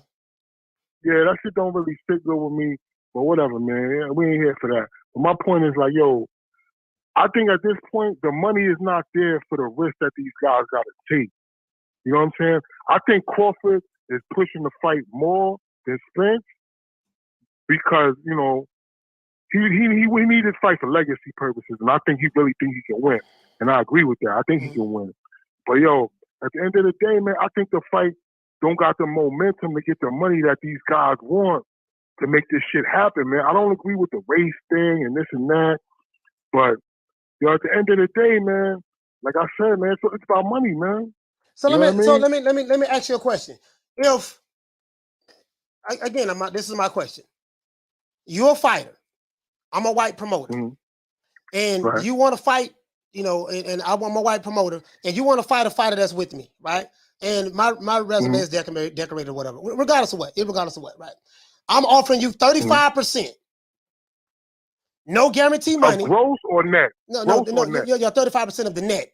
Now 35%, no guarantee money, no guarantee money, and you say, okay, if I'm gonna get 35% of what's allegedly on the back end, I at least have a right to see exactly what are the expenses, what the fighters are generating, and stuff like that. If I tell you no, you don't have a right to see any of that. Just take 35% of whatever I tell you is there. And I'm white. Would you feel that was a slave contract? Yo, I feel like you're doing bad business, man, and I'm gonna hang the fucking phone up until you come back correct. Like I don't like. I'm not one of them niggas, oh, white, black, and all. So listen, man, the deal ain't right. I don't give a fuck if you my mom's, man. I'm hanging the phone up. We gonna do something different, man. That's just me, brother. Like I'm not trying to disrespect nobody and nothing like that. But like business is business to me, man. I do a deal with a motherfucking a Nazi, man. If it makes sense, you know what I'm saying? And that check clear, we could do it. You know, over here, Yamas, I try to point out the double standards. That's what I do over here, right? Like, I take what a lot of these guys. I take what a lot of these guys say online. Again, I don't believe any of this stuff, but I have to point out the hypocrisy.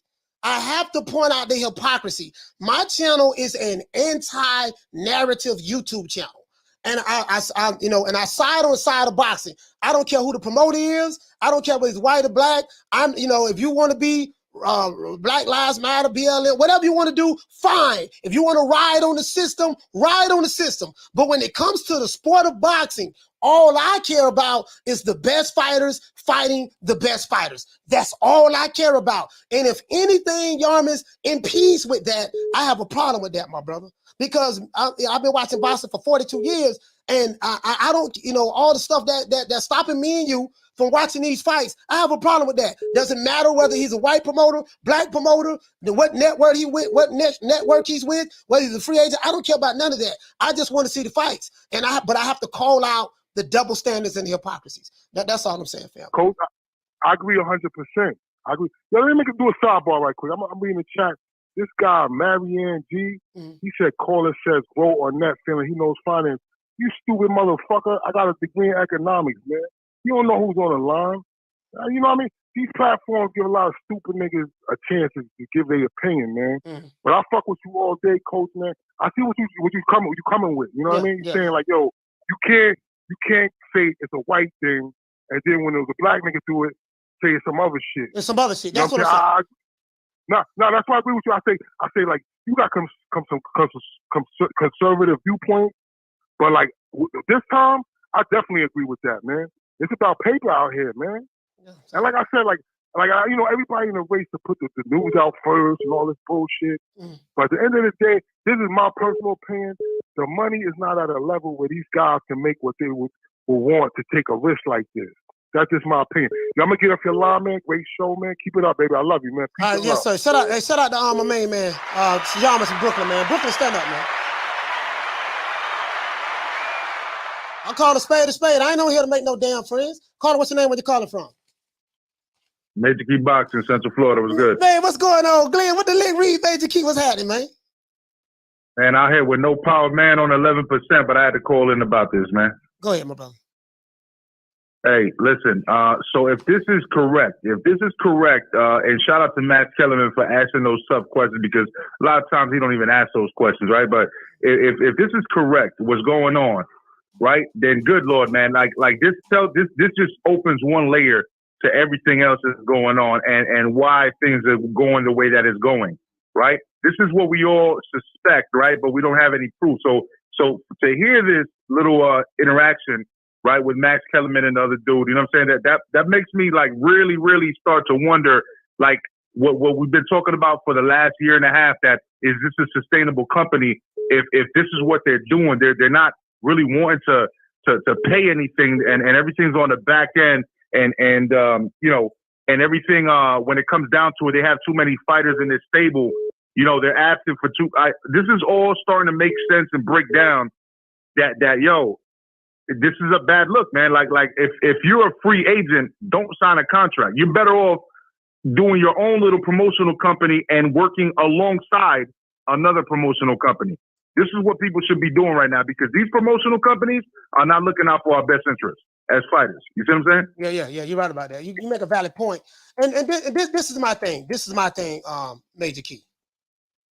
You open up your doors for me. Let me give you guys some backstory about me and Major Key. When I first started my channel, I had like 100, maybe like 200-300 subscribers, probably a little more than that, maybe like 400 or 500 subscribers. And me and Major Key linked up, and Major Key invited me to his platform. I had some bomb interviews with Major Key. Major Key Boxing has interviewed some of the legends in the sport of boxing. There's a lot that Major Key knows about the business and other stuff that goes on because his affiliation with these legends that's been on this platform. But Major Key, am I making a valid point? Do you think that I'm off base? And if you say I am, I take what you say and run with it. But do you think that I'm off base? No. By saying that if it was a white promoter that offered a black fighter 35%, a black fighter that's a 3-weight division world champion, he's 2-time fighter of the year. What 2-time? We did 1-time fighter of the year or 2-time ring or lineal. Been undisputed. 39-0, 28 knockouts, 38-0, 29 knockouts, whatever the case may be. He's, one of the best fighters in the world, on the planet. And a white promoter offered him 35%, no money guarantee, and they won't allow him to see how much the fight net at the end, or what were the expenses. You are just supposed to take whatever I tell you it is and get 35% of that. How would you feel about that? Would you feel, did you see the double standard I'm talking about? Because you get where I'm going at? Yeah. Listen. First and foremost, and thank you for the accolades, man. It was well deserved, though. I seen you were going to be where you are right now, and I see you going a lot further. You know what I'm saying? So, me welcoming you to my platform to interview people was actually like an olive branch that I was extending for a future superhero of this YTBC. So that's all well deserved on your end. You know what I'm saying? And you're still doing it today. So shout out to you. But no, you're not wrong at all. To be honest with you, like look. Let's be honest. Rick Glaser, for example, he's doing, like, this dude is an international broker, man. Like, you know what I'm saying? Like this guy's hooking people up left and right. You know what I'm saying? And he does this, and they call him racist when he pulls somebody's card, right? Mm-hmm. And he's got a black wife, bro, a beautiful black wife that he's been married to for mad long. You know what I'm saying? So here's the thing: they're gonna say that when you disagree with them. But at the end of the day, and when I say them, I'm talking about whatever side, whether it's Latino side, black side, or white side, whatever. Mm-hmm. You know what I'm saying? If you disagree and you have a valid point, man, you know what I'm saying? There's always going to be like some kind of chaos to try to sway minds away from the facts. And the facts are that you're absolutely correct. You know what I'm saying? Al Heyman, this is why he's so secretive. Why people don't like the Masons? People don't like the Masons because they're secret. You know what I'm saying? People don't like Freemasonry because they're secret. You know what I mean? They don't know shit about them, but they don't like the Freemasons because they're secret. Well, guess what? It's a little bit similar in this situation. And we're seeing why, though. We're seeing why because a lot of people are supposedly getting back-end money. And, it's funny that the previous caller even asked, and shout out to him. I'm not knocking anything else that he said, but he said, was it gross or net? Are you crazy? If it was gross, are you absolutely nuts to even ask that question? If it was gross, you know how a business functions, like fucking 70-80% of everything that they make has to pay the cost of running that business.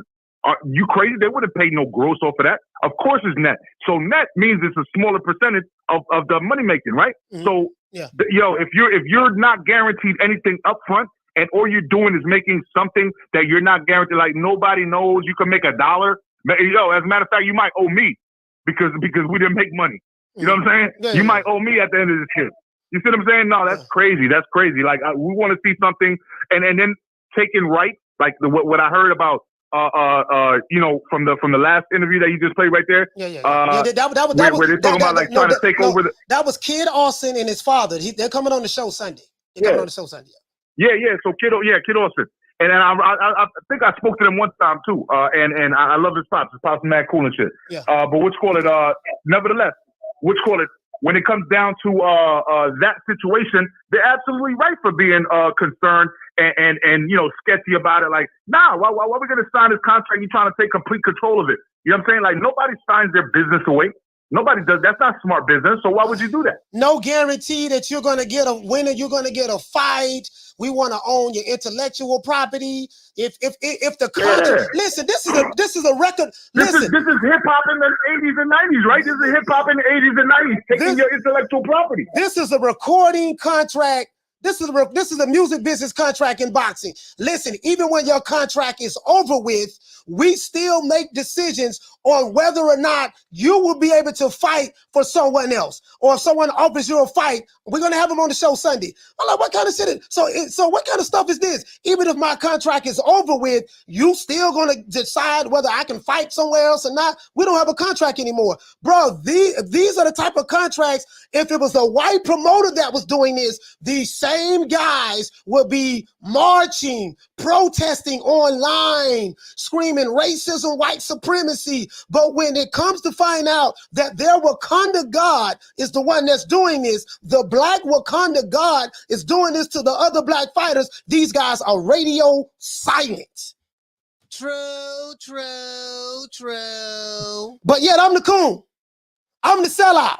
Yeah. That's okay. I want all that Wakanda smoke, though. Hey, so Glenn, I'm sorry. I didn't mean to talk your ear off, man. Anything else? Nah. You keep doing what you're doing, man, because I'm running low on battery, man. Like I said, we got no power over here, man, still.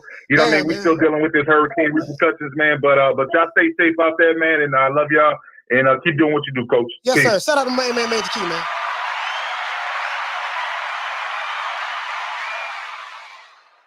I just point out the double standards.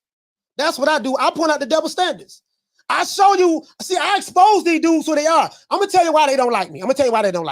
Lady Shan, I'm going to tell you why they don't like me. They don't like me because I'm not on the code.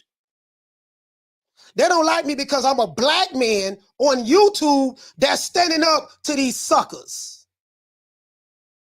I'm supposed to be on code. I'm supposed to be intimidated by the bigger channels on YouTube that was here before me.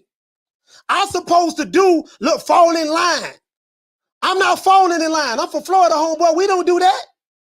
I don't give a damn if you're from Texas. I don't care if you're a part of an organization. I don't care how big a YouTube channel is, how many fighters you've interviewed, how many promoters or managers you interviewed. I don't care about none of that. I got mine from the muscle over here. I got it from the muscle. I didn't have to click up with nobody to get them to give me shout outs and this and that. Big time. I didn't have to do none of that. I got it from the muscle over here. They don't like that. Hey, okay. For dropping that $2, bam, super chat on your boy. Hey, Leroy. Super chat received. Playtime's over, boy. What to say, fam? You say, Bishop Don Magic Wand. What you say, my brother? He say, good to see you. Okay, coach.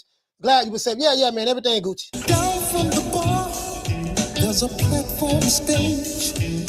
People pimping, sharp as razor blades. And then this is the thing, right? This is the thing. When because I'm not standing on their code, they deflect. And they like to call names. But they never address what we're talking about.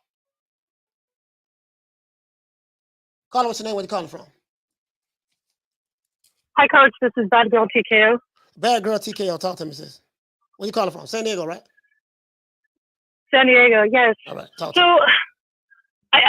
This whole thing with Blake Glacier, I know there's a lot of people that are out there like that. And you probably yourself, see his opinion as high. But honestly, I don't.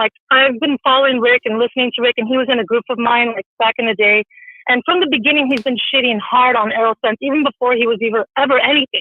Okay. He has beef with Lou DiBelli. He has beef with Al Haymon from long back. So he's going to have a biased opinion on Errol Spence. He was the same guy that said he was never going to box again, and then Errol replaced him. So he has this thing against Errol. Okay. I'm not saying that going out is good or right, or that that Bob had this or anybody had that. Honestly, I'm in the middle. To me, I feel like Bob Arum is the best promoter in the world, and once he's gone, like we're all gonna seriously miss him.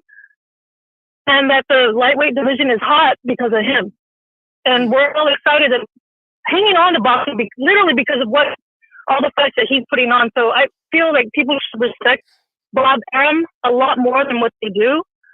That being said, your phone is breaking up. You got a terrible reception. Background TKO. Well, go ahead. Okay, hold on. Let me put you on speaker because it's maybe it's the headphones. Okay. Okay.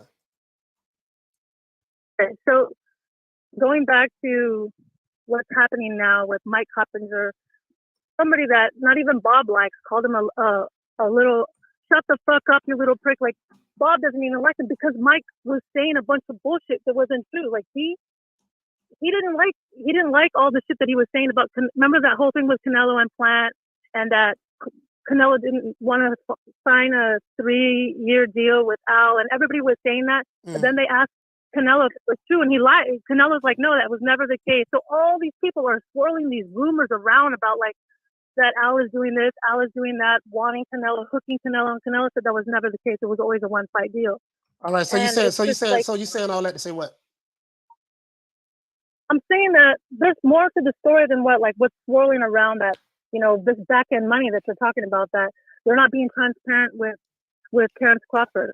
Even Manny and Floyd had issues all the way up into the fight when they got rid of De La Hoya.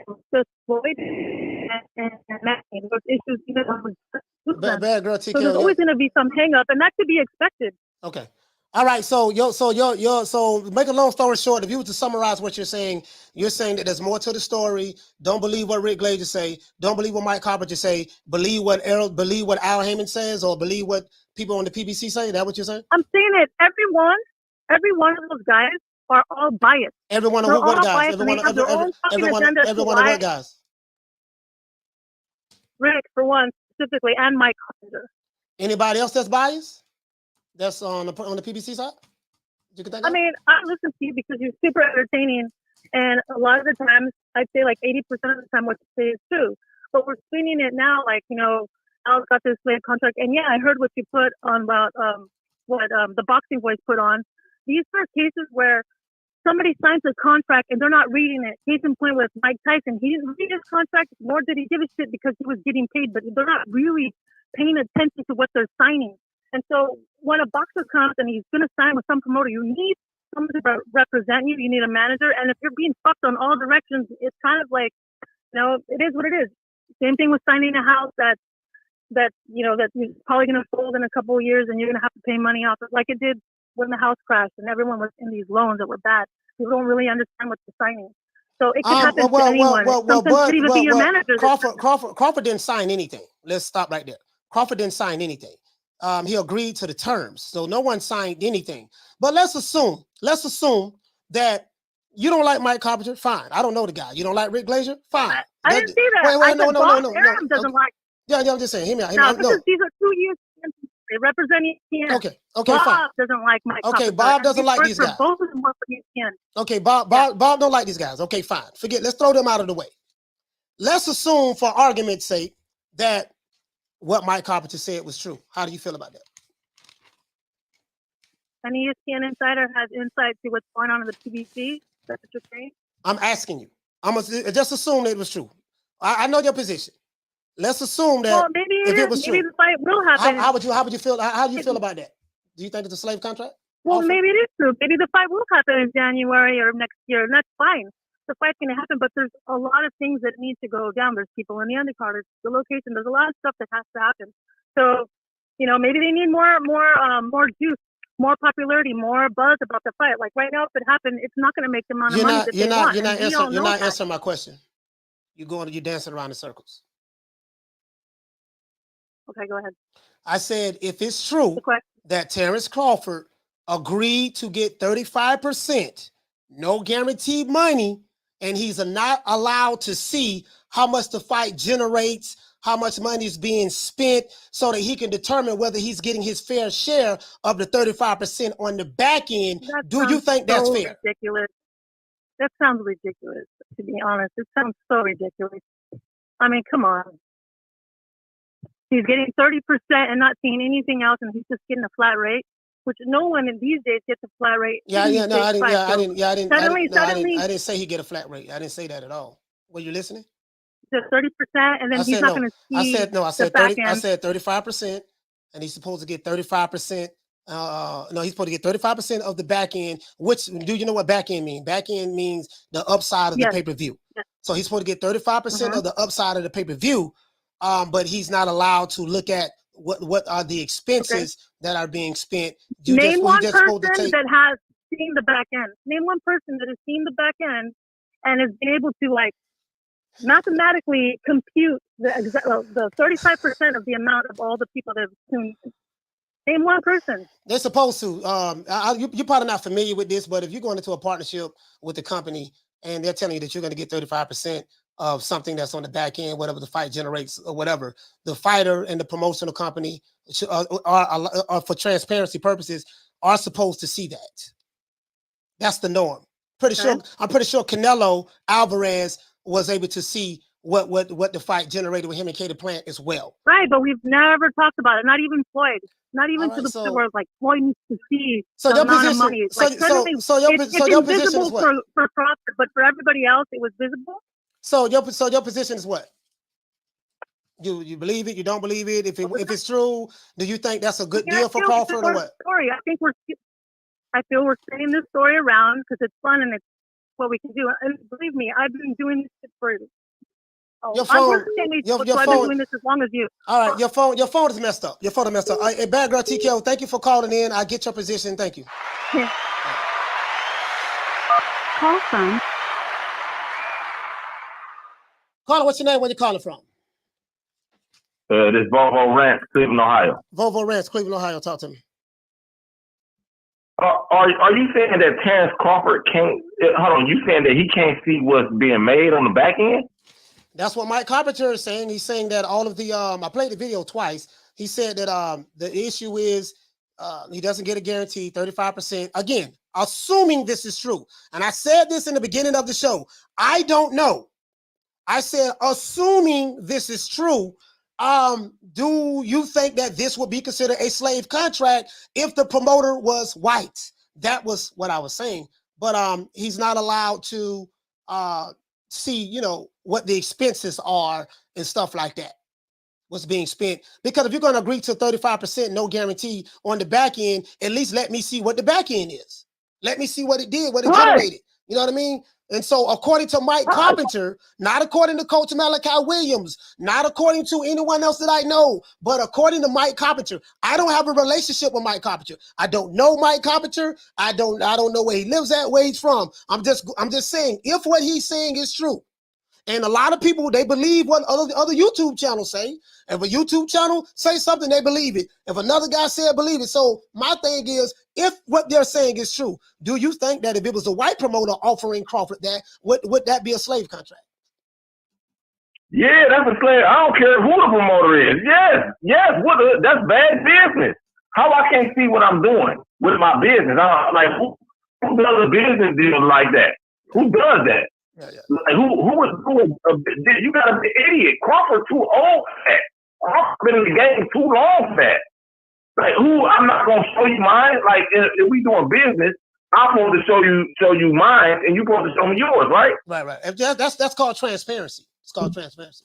Yeah, I mean, we doing good business. That's just good business. I'm gonna show you mine. I just have one other question. And I got off work. I wasn't here for the whole show. Yeah, go ahead. Are you saying that the title of the room is the $80 pay-per-view? Are you saying that's good or bad? I was just curious. Oh no, yeah, I don't think that's a pay-per-view fight. I don't think it's a pay-per-view fight. And even if you do put it on pay-per-view, I just think it's kind of steep. And I'm not saying that because it's Wilder. I'm saying because Wilder's fighting Robert Helenius. Robert Helenius is, you get what I'm saying? I mean, I look at him as, if put it this way, if anybody else was fighting him outside of Deontay Wilder, they would consider Robert Helenius a Eurobomb. So I don't think that this is a $75 fight I'm not trying to be funny. I'm dead serious. I'm not paying $75 for that. To me, that's not a $75 pay-per-view fight, and I just wanted to know what the people paying for it. And I did a poll, so I know you're at work, but please vote in the poll if you can. No. I was at work. I'm at home now. That's why I didn't see it. But in my opinion, I'm gonna pay for it because I'm a Wilder fan. If you're a Wilder fan, I don't feel like in 2022, $80 is that steep anymore for a pay-per-view. That's just my opinion. Well, it's not steep. It just depends on it's subjective to you. You're a Wilder fan, so you feel like, hey, I want to pay for this fight. There's nothing wrong with that. But there are people who may feel like, hey, man, I like to pay for quality. You know what I mean? I feel like the quality is not worth my dollars. They won't pay for it. And this is probably why they have a lot of streaming. But there's nothing wrong with that. So what would have been quality right now for Wilder to take? What would have been quality fight for Wilder to take right now? I mean, to be honest with you, there's really no options out there for him unless he fights somebody like a Usyk or somebody like that. But I mean, Andy Ruiz. I mean, I don't know. I didn't buy Andy Ruiz or Ortiz fight, so I don't think highly of him. I think in Wilder's career, where he's at in his career, 40-something fights, 40 knockouts, something like that, I would probably want to see him. Maybe his next fight, if he's fighting like one of the top guys, I'm hearing that maybe he'll fight Fury again for the 4th time. I mean, I'll pay for that. If he fights Joshua, I'll pay for that. If he fights Usyk, I'll pay for that. Hell, even if he fight Dillian White, I'll probably pay for that too, just to see how it work out. Robert Helenius, I do not think highly of Robert Helenius at all. I'm just being honest with you. I don't. He a good comeback fight after a knockout loss like that. I mean, after a war like that, and he got knocked out like that. I feel like, to get his mojo back. He got knocked out twice. Yeah. I feel like, to get his mojo back, it's a good fight. He ain't that terrible. I mean, I only seen a couple of his fights. He didn't look that bad, but the level of competition wasn't high. Talk about Robert Helenius. Well, listen, I'm gonna tell you something. I'm betting money on Deontay Wilder to knock Robert Helenius out. Probably about the 3rd or 4th round. I'm gonna have to take that bet with you. I'm going, Who you betting at? Because we about to win some big money on that bet. I'm putting money on the. I got Wilder. I got Wilder by slaughter in the 3rd or 4th round. I think he'll be lucky if he make it to 5. He'll be lucky if he make it to 5. But anyway, shout out to Volvo Red. Salute to you, fam. We got other calls calling in. Salute. All right, my brother. All right, thank you. Yes, sir.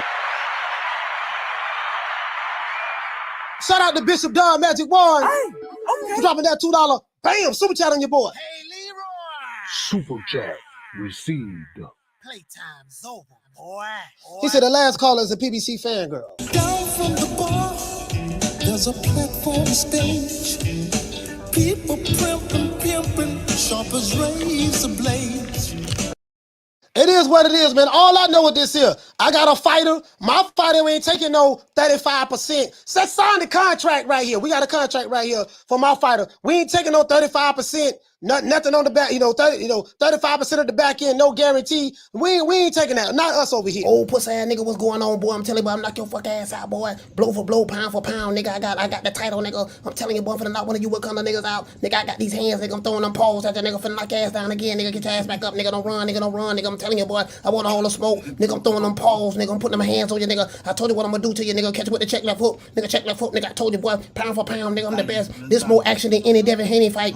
Put these paws on you, nigga. I told you, I got your backing up, nigga. I got your backing up. Nigga, watch that check left foot, knock your ass down again, nigga. I'm telling you, boy, it is what it is, nigga. I'm gonna make it do what it do. I'm telling you, boy, we ain't even playing over here, boy.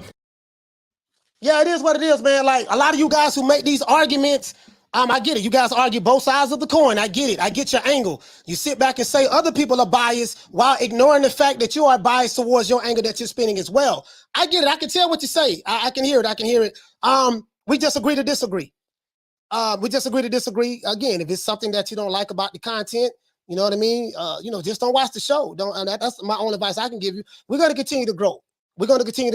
I promise you, man, we're going to take off. You see what I'm saying? I just called it the way I see it, fam. I called it the way I see it. I'm not trying to be friends with nobody. I'm not trying to get subscribers for none of that. I called it the way I see it, dog. We just agree to disagree. Phone lines open, dog. I ain't ducking no smoke. 530-494-9636. 530-494-9636. Let me go to the chat. Phone lines is open. Shout out to my sister Food Revolution. Salute to you, sis. Tay, what you say, fam? You say, where was the interview for Kid Austin? Yeah, I had him on here twice already. Kid Austin's been on my show twice, him and his dad. I gotta find the actual video and I'll send it to you. Oh yeah, to cash out. Let me check the cash out. Check the cash out. It is what it is, man. When you standing on the front line like me, you gotta be willing to take all the shots. I weed that shit. Shout out to Jaime Rivera, man. Shout out to Jaime, man. I salute to Jaime, man. Hey, okay. Dropping that, bam, cash up on your boy. Hey, Leroy. Super chat received. Playtime's over, boy. Jaime say, I appreciate you, man, coach, for holding the line. I'm gonna hold the line. And this is another thing. What they don't like about me is this. This is what they don't like about me. Because I'm black and I don't push I don't push the narrative that they want me to push, right? They think that, hey, okay, well, he's selling out, he doing this, he doing that. I hope you guys understand.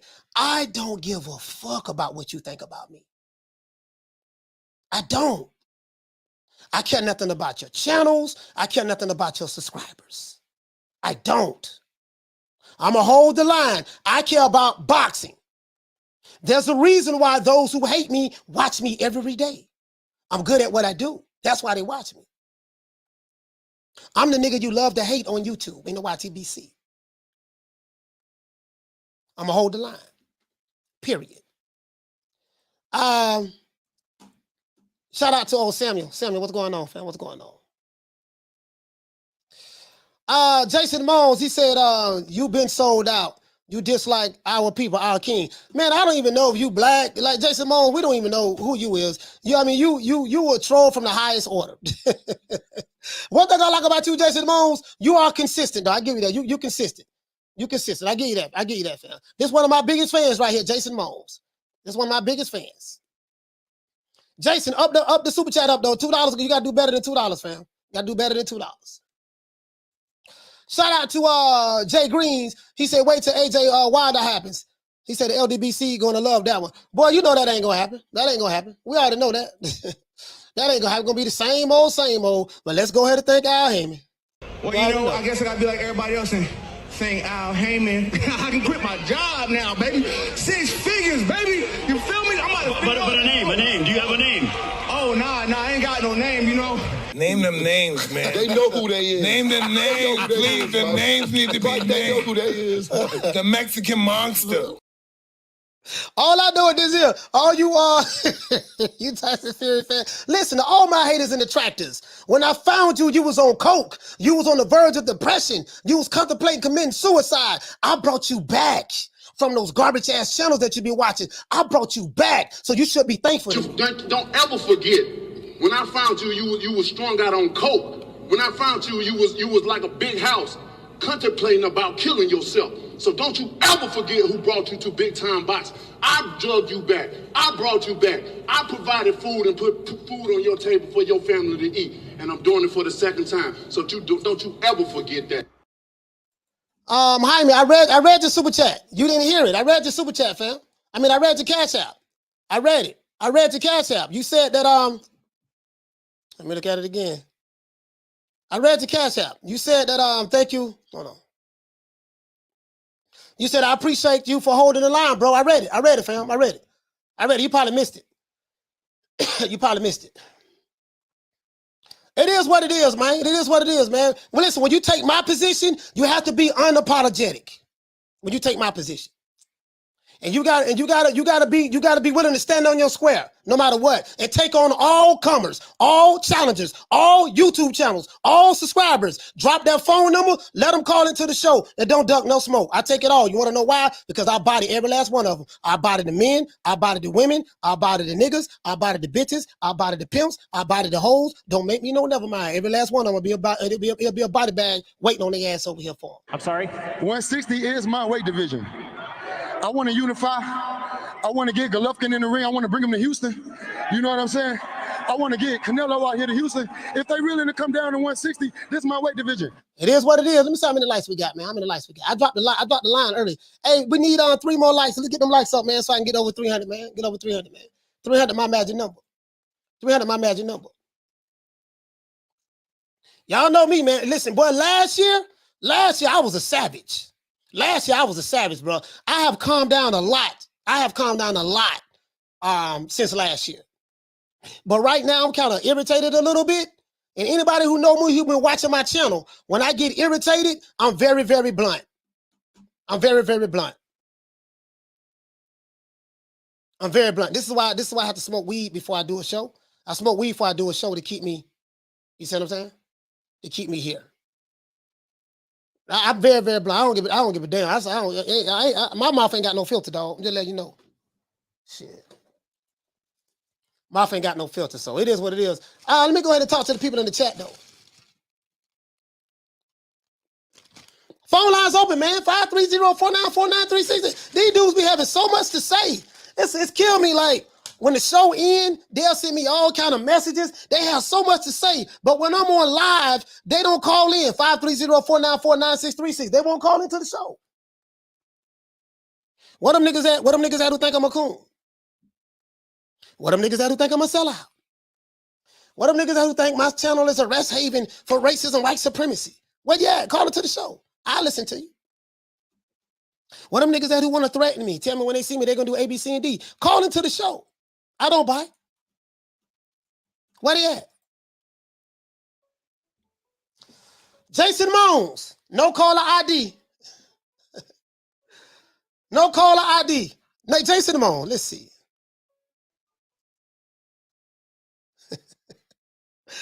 Caller, what's your name? Where you call it from? Jason from Indiana. Jason from Indiana. Jason, talk to me, baby boy. What the link read? What's going on, man? I see you guys going out to PPV today. What's going on with that? I can't really hear you, Jason. Your phone sound muffled. Is there a way you can make it sound clearer? Why you keep going out to the PPV? What's going on with that? Where am I going after the PBC at? We're talking. The subject matter is Deontay Wilder's and Robert Helenius pay-per-view numbers, and then the subject matter is this alleged offer that came from the PBC to Terrence Crawford. Do you think that's a slave contract? If it's true, if the offer is true, if it's true, that's keyword if. Do you think that's a slave offer, Jason Mones? Hell no. Hell, If Bob Arum, if a white promoter would have offered, Errol Spence that, would you feel it was a slave contract? I don't know. Oh, you don't know. Oh, you don't know. Oh, okay, you don't know. That. So you say hell no. If it's Crawford, it's not a slave contract. But when I reverse it and say if it's a white promoter that's offering Errol Spence that same contract, you say you don't know. Hell yeah, I always support my people. Okay. All right, Jason, listen, man, I can't hear you, man. Your phone sound off. Okay. All right, that's the double standards of these guys. Shout out to Jason Mones, man. That's the double standards in these guys. They can't keep that same energy, dog. They can't keep that same energy, dog. They can't keep that same energy. And that's the problem. That's the problem. This is why they don't like me, because I represent the naked truth. A lot of people want to hear the well-dressed up lie. I represent the naked truth, right? This is the problem. I can't be bought. Don't want your money. I got my own money. I don't care about being down with your clicks or crews. I'm Gucci. And it is what it is. Anyways, these guys don't keep that same energy, dog. Let's see, man. Let's see who else gonna call in. Let's see who else gonna call into the show, man. Elf Society say creepy vibes. Cool Buck Curry say, man, this man with that Obama phone.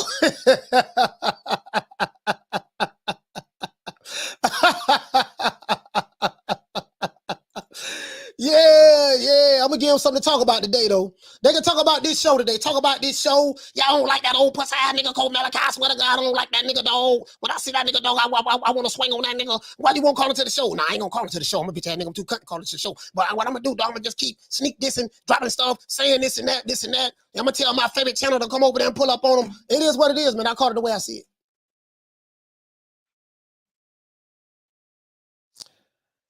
Call it the way I see it. My name ain't Brandy. I don't want to be down. What you say? You say he was face down in the pillow. Oh boy, the double standards, boy. Lord, blunt smoking. He said, "Great work, coach. Seems like everyone is racist and biased." Yeah, pretty much. They're racist and biased when it fits their narrative.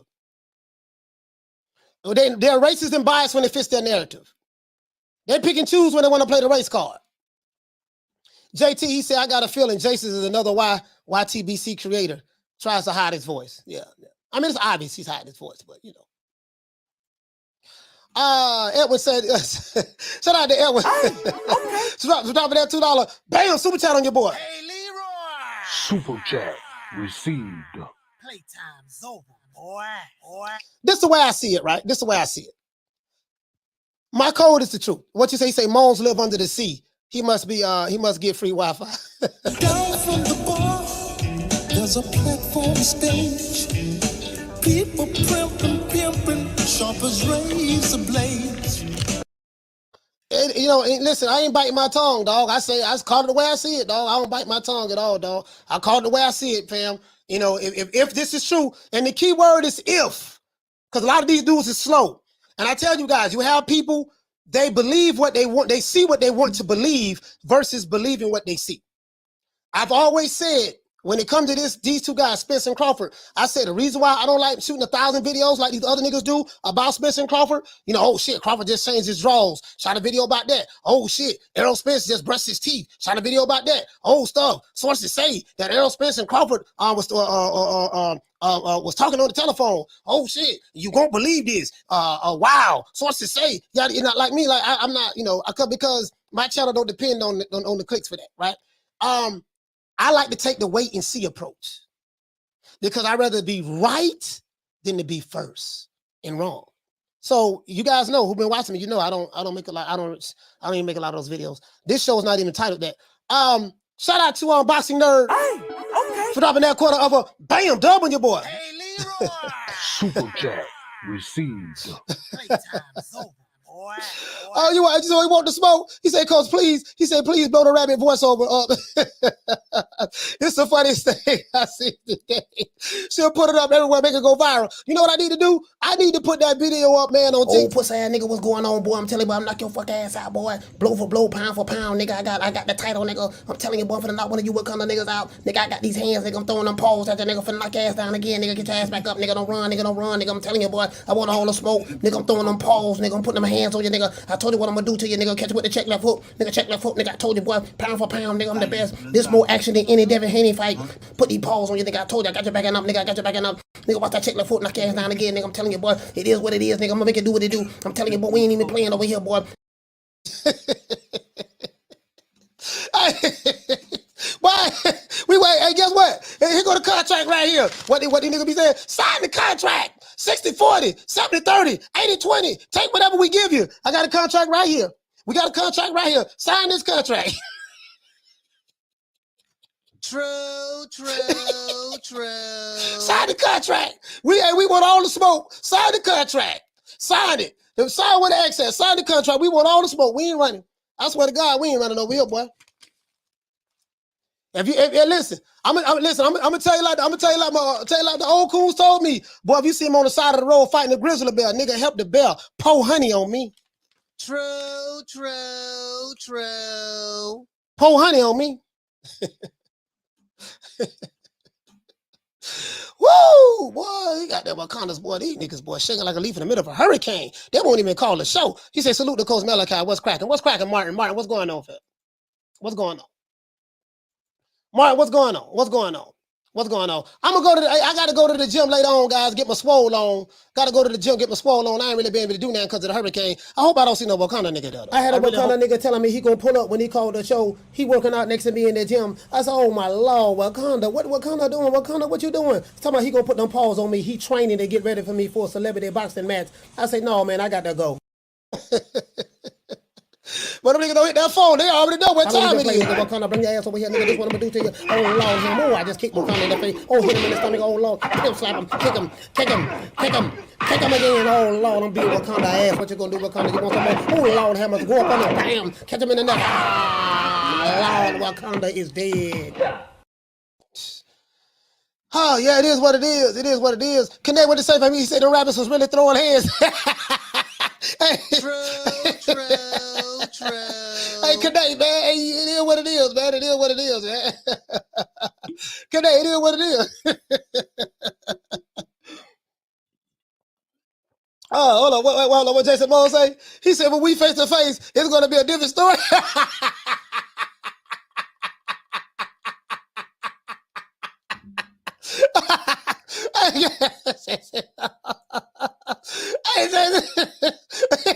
He said, when we face to face, it's going to be, he said, we face to face, it's going to be a different story.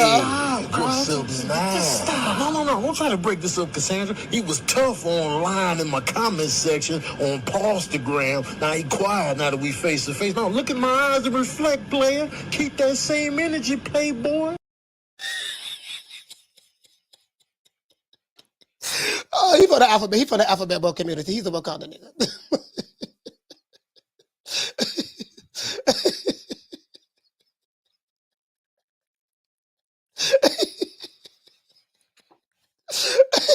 He one of the Wakanda niggas. He one of the Wakanda niggas that come from the alphabet book community. Hey, what it is, We the man. Charlo twins. We known for calling everybody out. Please call these people out. Listen, the whole world's looking at you. Call these people out, What's please. up? It's the Jamal the Hitman Charlo. Let's get it. Who want it? Name them names, man. They know who they is. Name them names, please. The names need to be named. They know who they is. The Mexican monster. Mexican monster. Hello.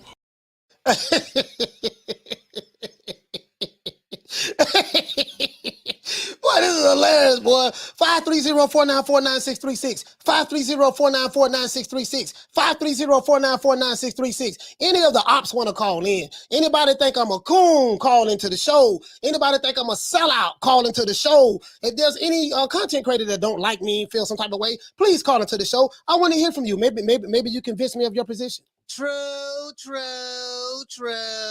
Maybe you can convince me of your position. I'm sorry? 160 is my weight division. I want to unify. I want to get Golovkin in the ring. I want to bring him to Houston. You know what I'm saying? I want to get Canelo out here to Houston. If they really to come down to 160, this is my weight division. He said, Coach, we need a collection. We need to collect money to buy Jason Bowles a new phone. As a matter of fact, that's what we gonna do. And Jason, if you're gonna threaten me, dog, at least we gonna try to get you a phone, dog. We're gonna try to get you a good phone, Jason. We're gonna get you a good phone, my brother, okay? Shout out to Edwin Castillo. I'm sorry? 160 is my weight division. Shout out to Edwin Castillo, man. Shout out to you, fam. Hey, okay. Dropping that quarter of a bam dub on your boy. Hey, Leroy. Super chat received. Playtime's over, boy. Hey, he said, Coach, I'm the A side.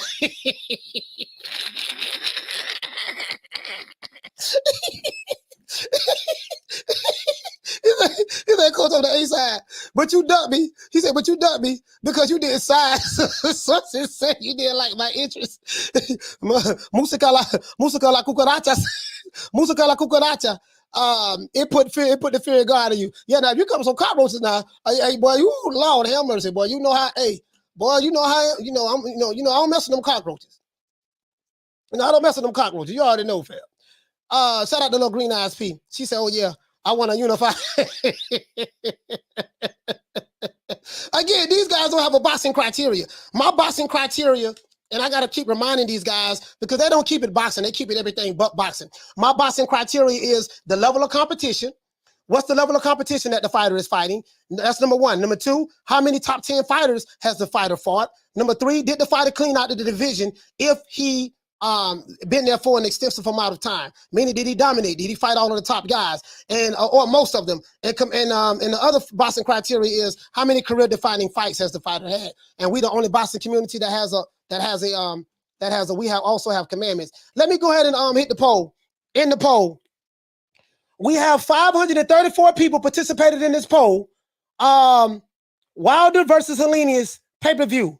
Will you buy this fight? Out of 534 people, 90%, let me go ahead and screenshot this. 90% of the people who participated in this poll said that they will not buy this fight. 10% said that they will buy this fight. 535 people participated in this poll.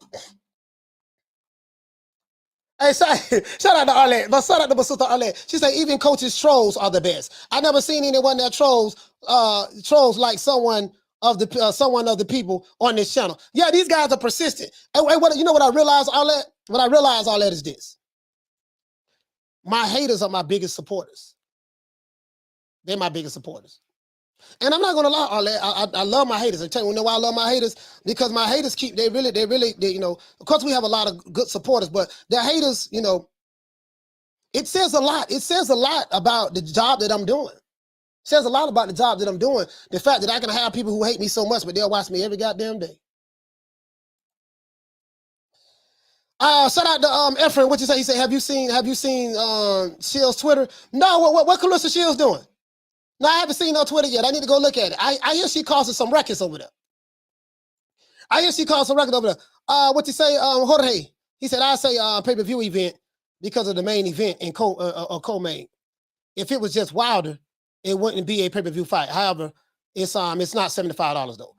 You know, I mean, again, it's subjective to the individual. I'm just saying, I'm not buying it.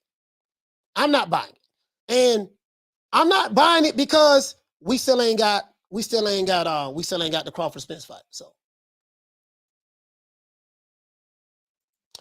Bad Girl TKO she say, but you know what's being said is all hypothetical. Bad Girl TKO, I don't know if you was listening, sister, or what, but I'm gonna repeat this again.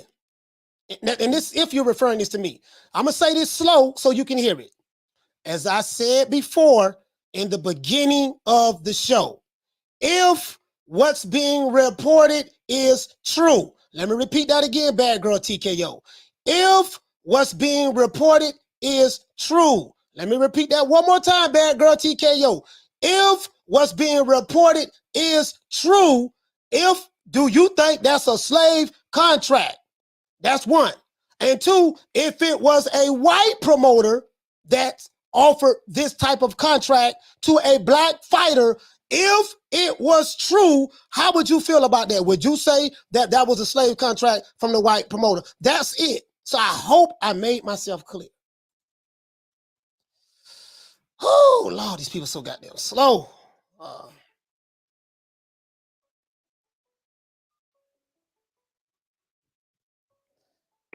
Caller, what's your name? Where you calling from? Oh, what's going on, coach? It's Kobe 2K fan from New York. What's your name is? Kobe 2K fan from New York. All right, 2K fan from New York. Talk to me. It's Kobe 2K fan. Oh, Kobe. 2K fan. Yeah, Kobe 2K fan. Talk to me. Yeah. What's going on? So the subject matter was the supposed contract that was sent out, was it a slave deal, right? Yeah. That's that, and then the Wilder pay-per-view. What do you think about that? I'm gonna let you know this right now, Coach. That I wouldn't pay for that if it was free on PBS right after Sesame Street. And I'm being honest with you. I didn't pay for that at all. Yeah. All right. And Big Bird, Elmo, and Oscar the Grouch to be on there, and they could add Cookie Monster, and I'm still not paying for it. And that Terrence Crawford fight, if that contract is what they say it is, and what is reported, and from what I've been hearing behind the scenes as well, that's a slave deal. You can't own somebody's intellectual property and expect them to sign a contract where they can't even. You got to ask permission from Al Haymon to take a shower. Like what are y'all talking about? Like 60-40 to 70-30 talk? Like it's not fair. It's obvious that they're trying to age him out, and it's ridiculous at this point. Boxing is becoming more of a gossip. It's becoming Gossip Girl. It's becoming blog talk. Shade room. No, that's true. That's true. And I'm tired of it. I don't know how you feel or how any other your listeners feel, but I'm just getting fed up with the sport as is. Yeah, no, you're right. And I said this on the show. This boxing, a lot of stuff, especially when it comes to content creators, it's a bunch of it's TMZ.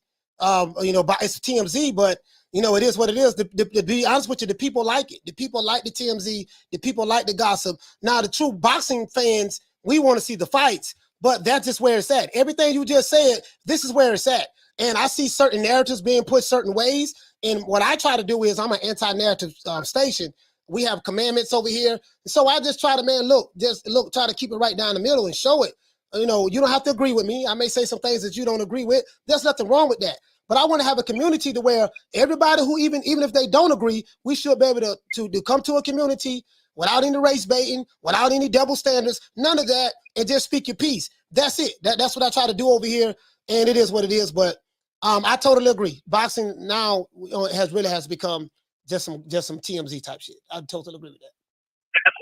Absolutely. And the last thing I want to say, Coach, I really enjoy the channel. It's a great platform you got here. That's all these Wakanda niggas because they have a major part to play in the destruction of boxing. It went from being one of the top 5 sports in the country to being something that's barely watched. It's a niche sport right now, and it's dying. And we need to get rid of these Wakanda niggas. That's to all of them. Yeah, Shout out man. to you, Coach. Shout out, hey man. Shout out to my man Kobe 2K fan. Salute to you, fan.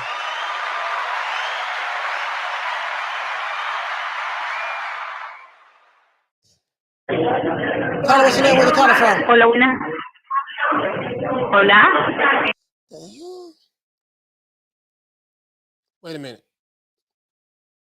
I can't really hear nothing. Caller, call back. Caller, call back into the show. Call back into the show, caller. Call back into the show. Sound like they was in a damn pool hall or something. Yeah, this poll don't end it. So 557 people participated in this poll. 90% said that hell no, it's not a pay-per-view fight. And 10% said hell yes, this fight is worth it. So poll is ended. Poll is ended. Unknown caller. All right, we got an unknown caller. Let's see who this is.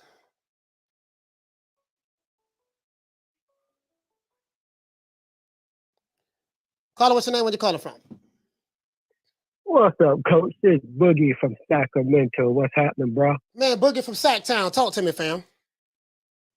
Man, I'd rather pay that 95 or 79 to see Hibbity Hoppity fight.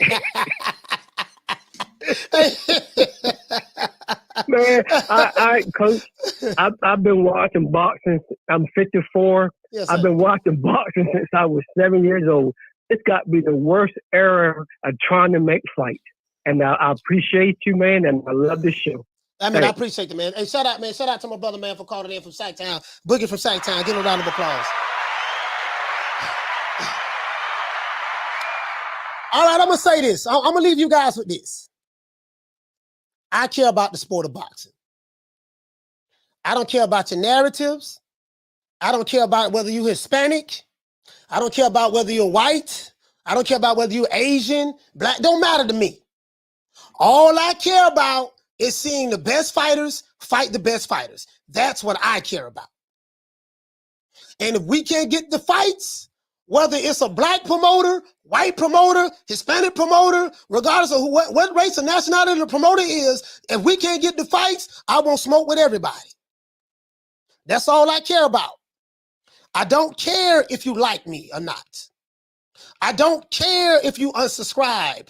I don't care if you call me whatever name you want to call me. What you won't do is call me a liar. True, true, true. And from the looks of it, I can't have too many detractors. They're scared to hit that phone number, 530-494-9636. So it is what it is. I'll be here at 3 o'clock. Same time, same bat station. Phone line will be there. I'm not running nowhere. I'm here. And I say this time and time again. If you stand on the side of boxing, you will never go wrong. But if you stand on the side of propaganda, if you stand on the side of clicks and crews, if you stand on the side of victim mentality, the victim Olympics, if you stand on the side of Wakanda, you will lose every time. So I'm not going to be on your team. I'm not going to go along to get along. I don't care if you get interviews with fighters and their dads and stuff like that. I don't care nothing about none of that. Ain't neither one of them niggas getting Coach Malachi no check. I stand on the side of boxing. If a fighter gets out of line, I reserve the right to make content about it. If a fighter stays in the pocket, I reserve the right to make content about it. I am a content creator. And I say this time and time again to my haters and detractors. If you do not like my content, why are you over here? True, true, true. Okay? It's not that hard. It's not that hard. You get what I'm saying? It's really, really not that hard. And I need to say a prayer for these fools. And I want you to hold on to God's unchanging hand, because he helped Joshua fight the battle of Jericho. Yes. He helped Daniel get out the lion's den. He helped Gilligan get off the island. Lord. Shout out to the lady saying, she say, not no never mind around here. It is what it is, man. It is what it is. I just called it the way I see it, man. It is what it is. Let's go ahead and make it do what it do. I want to thank the whole hood who came out here. I love y'all. I did this for the hood. Y'all know I beat that boy. Yeah, boy, damn, that nigga ain't gonna act right. No, I'm not gonna act right, dog. I'm not gonna act right. Hurting the group? I'm the best thing ever happened to this damn group. Nobody's bigger than the group.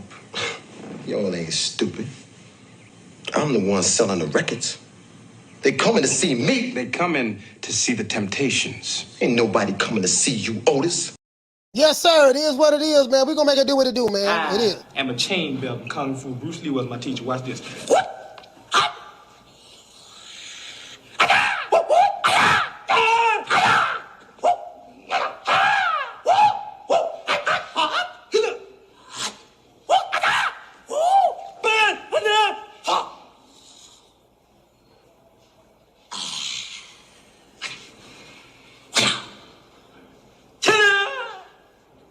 Called the quarter blood technique. You do that, a quarter blood will drop out of a person's body. It is what it is, baby boy. Yes, sir. It is what it is, baby boy. We're gonna make it do what it do. We're gonna go get it. Nigga, when my name come up, respect it. Let's go. Stop playing with my fucking name. All three of y'all, stop playing with my name. I ain't gonna say it no more. Put some respect on my name. I am your enemy. I plead the fifth. I plead the fifth. 1, 2, 3, 4, 5. Anything you say, 5. Go ahead, ask me a question. Did you? 5. Jason Mones, this is for you. Don't ever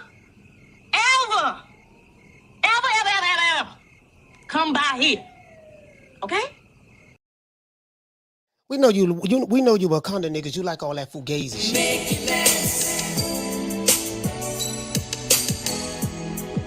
Make it last forever.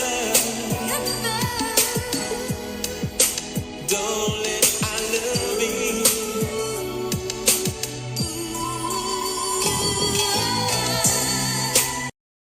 Man, them white folks might take me to jail where I'm bodying you Wakanda You niggas. sound like a bitch. Bitch. Man, I ain't worried about jail. Shit, man, I don't give a damn about going to jail. Nigga, take me to jail. Take me to jail? Shit, lock me up. Lock me up. Throw away the key. Throw away the key. Yes, sir. It is what it is, man. We're gonna make it do what it do, man. Let's give everybody a shout out. You know how we do it. Let's give all the members a shout out. And whoever I have left, we'll give them a shout out as well. Shout out to my main man. Who else we got? Shout out to my main man, Ron Boy Fresh. Shout out to Deontay. Who else we got in here, man? Shout out to Damian Bennett, my brother from B-More. Shout out to Little Green Eyes P. Shout out to my brother Charlo. Shout out to Ahmed. Shout out to Knockdown 305. Shout out to my sister Fitziana Faye. Shout out to my sister Misfit. Shout out to my brother Retro Boston and Documentaries. Shout out to School of X-Man. Shout out to Mark Nash. Shout out to Philly Fly. Shout out to Adrian Big 30. Shout out to A. Sneed. Shout out to Dr. Paul Evans. Shout out to my sister Arlette from Harlem. Shout out to my sister Lisa Bales from Newark, New Jersey. Shout out to my main man Smith & West from Detroit. Detroit versus everybody. Shout out to Punch Perfect Boxing. Shout out to Thomas Jones, my brother. Shout out to Here to There. Shout out to True Gritter 402, man. Be safe out there on that road, boy. Shout out to Hell Hero Elite. Shout out to Jay Rodriguez. Shout out to Follow Bard. Shout out to Philo 58. Shout out to Will, Big Will. What's happening, bro? Shout out to Miguel Chartico. Shout out to Kathy W. Shout out to J Dog. What's going on, Pam? Shout out to my sister Bless 365. Shout out to AV Sounds. Shout out to Bush the Cadman Cassidy. Shout out to Karma Serene. Shout out to Troy Graham from B-More. Shout out to Marta King Boxing. Shout out to MFB. Shout out to Bernard Burton. Shout out to Bishop Don Magic Wand. Shout out to Big Hope from Maryland. Shout out to Manny 209. Shout out to my main man Major Key Boxing. Shout out to my sister Deborah Booker from Cleveland, Ohio. Shout out to Doug Rightside. Shout out to Lady Shan Dunlap Season. They're done. Shout out to Drummond for Life. Shout out to Javon Soto. Shout out to Candy Slim 501. Shout out to Boxing Nerd 101. Shout out to Manny G. Shout out to Old Daddy Boxing is So Daddy. Shout out to Frank the Tank with the Big Bank. Shout out to Ricky Ricardo. Shout out to Flex BX. Shout out to Al Money, always getting money. Shout out to BWON. Shout out to BWG. Shout out to Frank Forbes, Swift 718, BG from the Hot Boys. Shout out to my main man, the one, Mr. Ham. Shout out to Sabrina Lee. Shout out to S. Kamani. Shout out to Eric Grimy. Shout out to Jay. Shout out to Massachusetts Fishing. Shout out to El Lobo. Shout out to Boss Dog. Shout out to Elf Society. Shout out to Real Talk. What's going on, fam? Shout out to Ryan. What the lick read? Shout out to Con Shonery. Shout out to Juan Cuadro Gonzalez. Shout out to Jose Luna. Shout out to Jamario Dixon. Shout out to Al Booger. Shout out to Jack. Shout out to Edwin Castillo. Shout out to Matty Yoel. Shout out to my brother Yarmis over there in Brooklyn. Shout out to Angela. Shout out to Food Revolution. Shout out to Big Blunts and Boxing. Shout out to Mel Manic Man. Shout out to Mailman Manic. Shout out to Mailman Max. Sorry about that. Shout out to Sawar Boxing. Shout out to my brother WC World Comeback Sports. Shout out to Corley Chapman. Shout out to Jack Harris. All it is what it is. Let's go ahead and read everybody who called into the show. Shout out to Yarmis from Brooklyn. Shout out to Major Key Boxing from the O. Shout out to Bad Girl TKO from San Diego. Shout out to Volvo Rants. Shout out to that whole ass nigga Jason Mones from Indiana. Shout out to Kobe. Shout out to the Kobe 2K. Shout out to Kobe 2K fan from New York. Shout out to Booger. Shout out to Boogie from Sacktown. And shout out to Carl, man. Shout out. Oh no, that ain't Carl. I'm thinking about Carl King. It is what it is. Once again, it's on, man. We got a video I might be dropping tomorrow. Be on the lookout for that video. I am YouTube's most hated. I am the most hated YouTube channel on the YTBC. These guys do not like me. Guess what? I want all the smoke. We ain't running nowhere. Whole lot of more. I got some receipts I'm waiting on. I got some scud misses I want to send on you niggas. I ain't gonna see and lie to you, boy. Other than that, that's it. It's the boy Coach Malachi Williams signing out. New Media Today, USA Boxing. Let's do this, man. Like.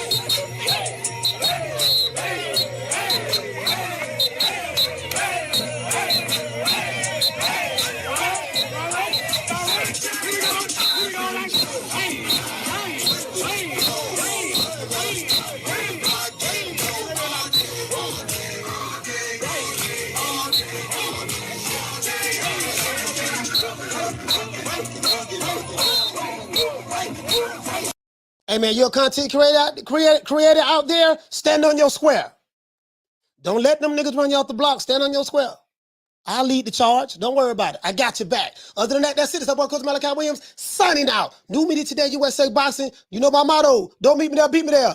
Peace. Man, I'm out of here, bro. Let's go.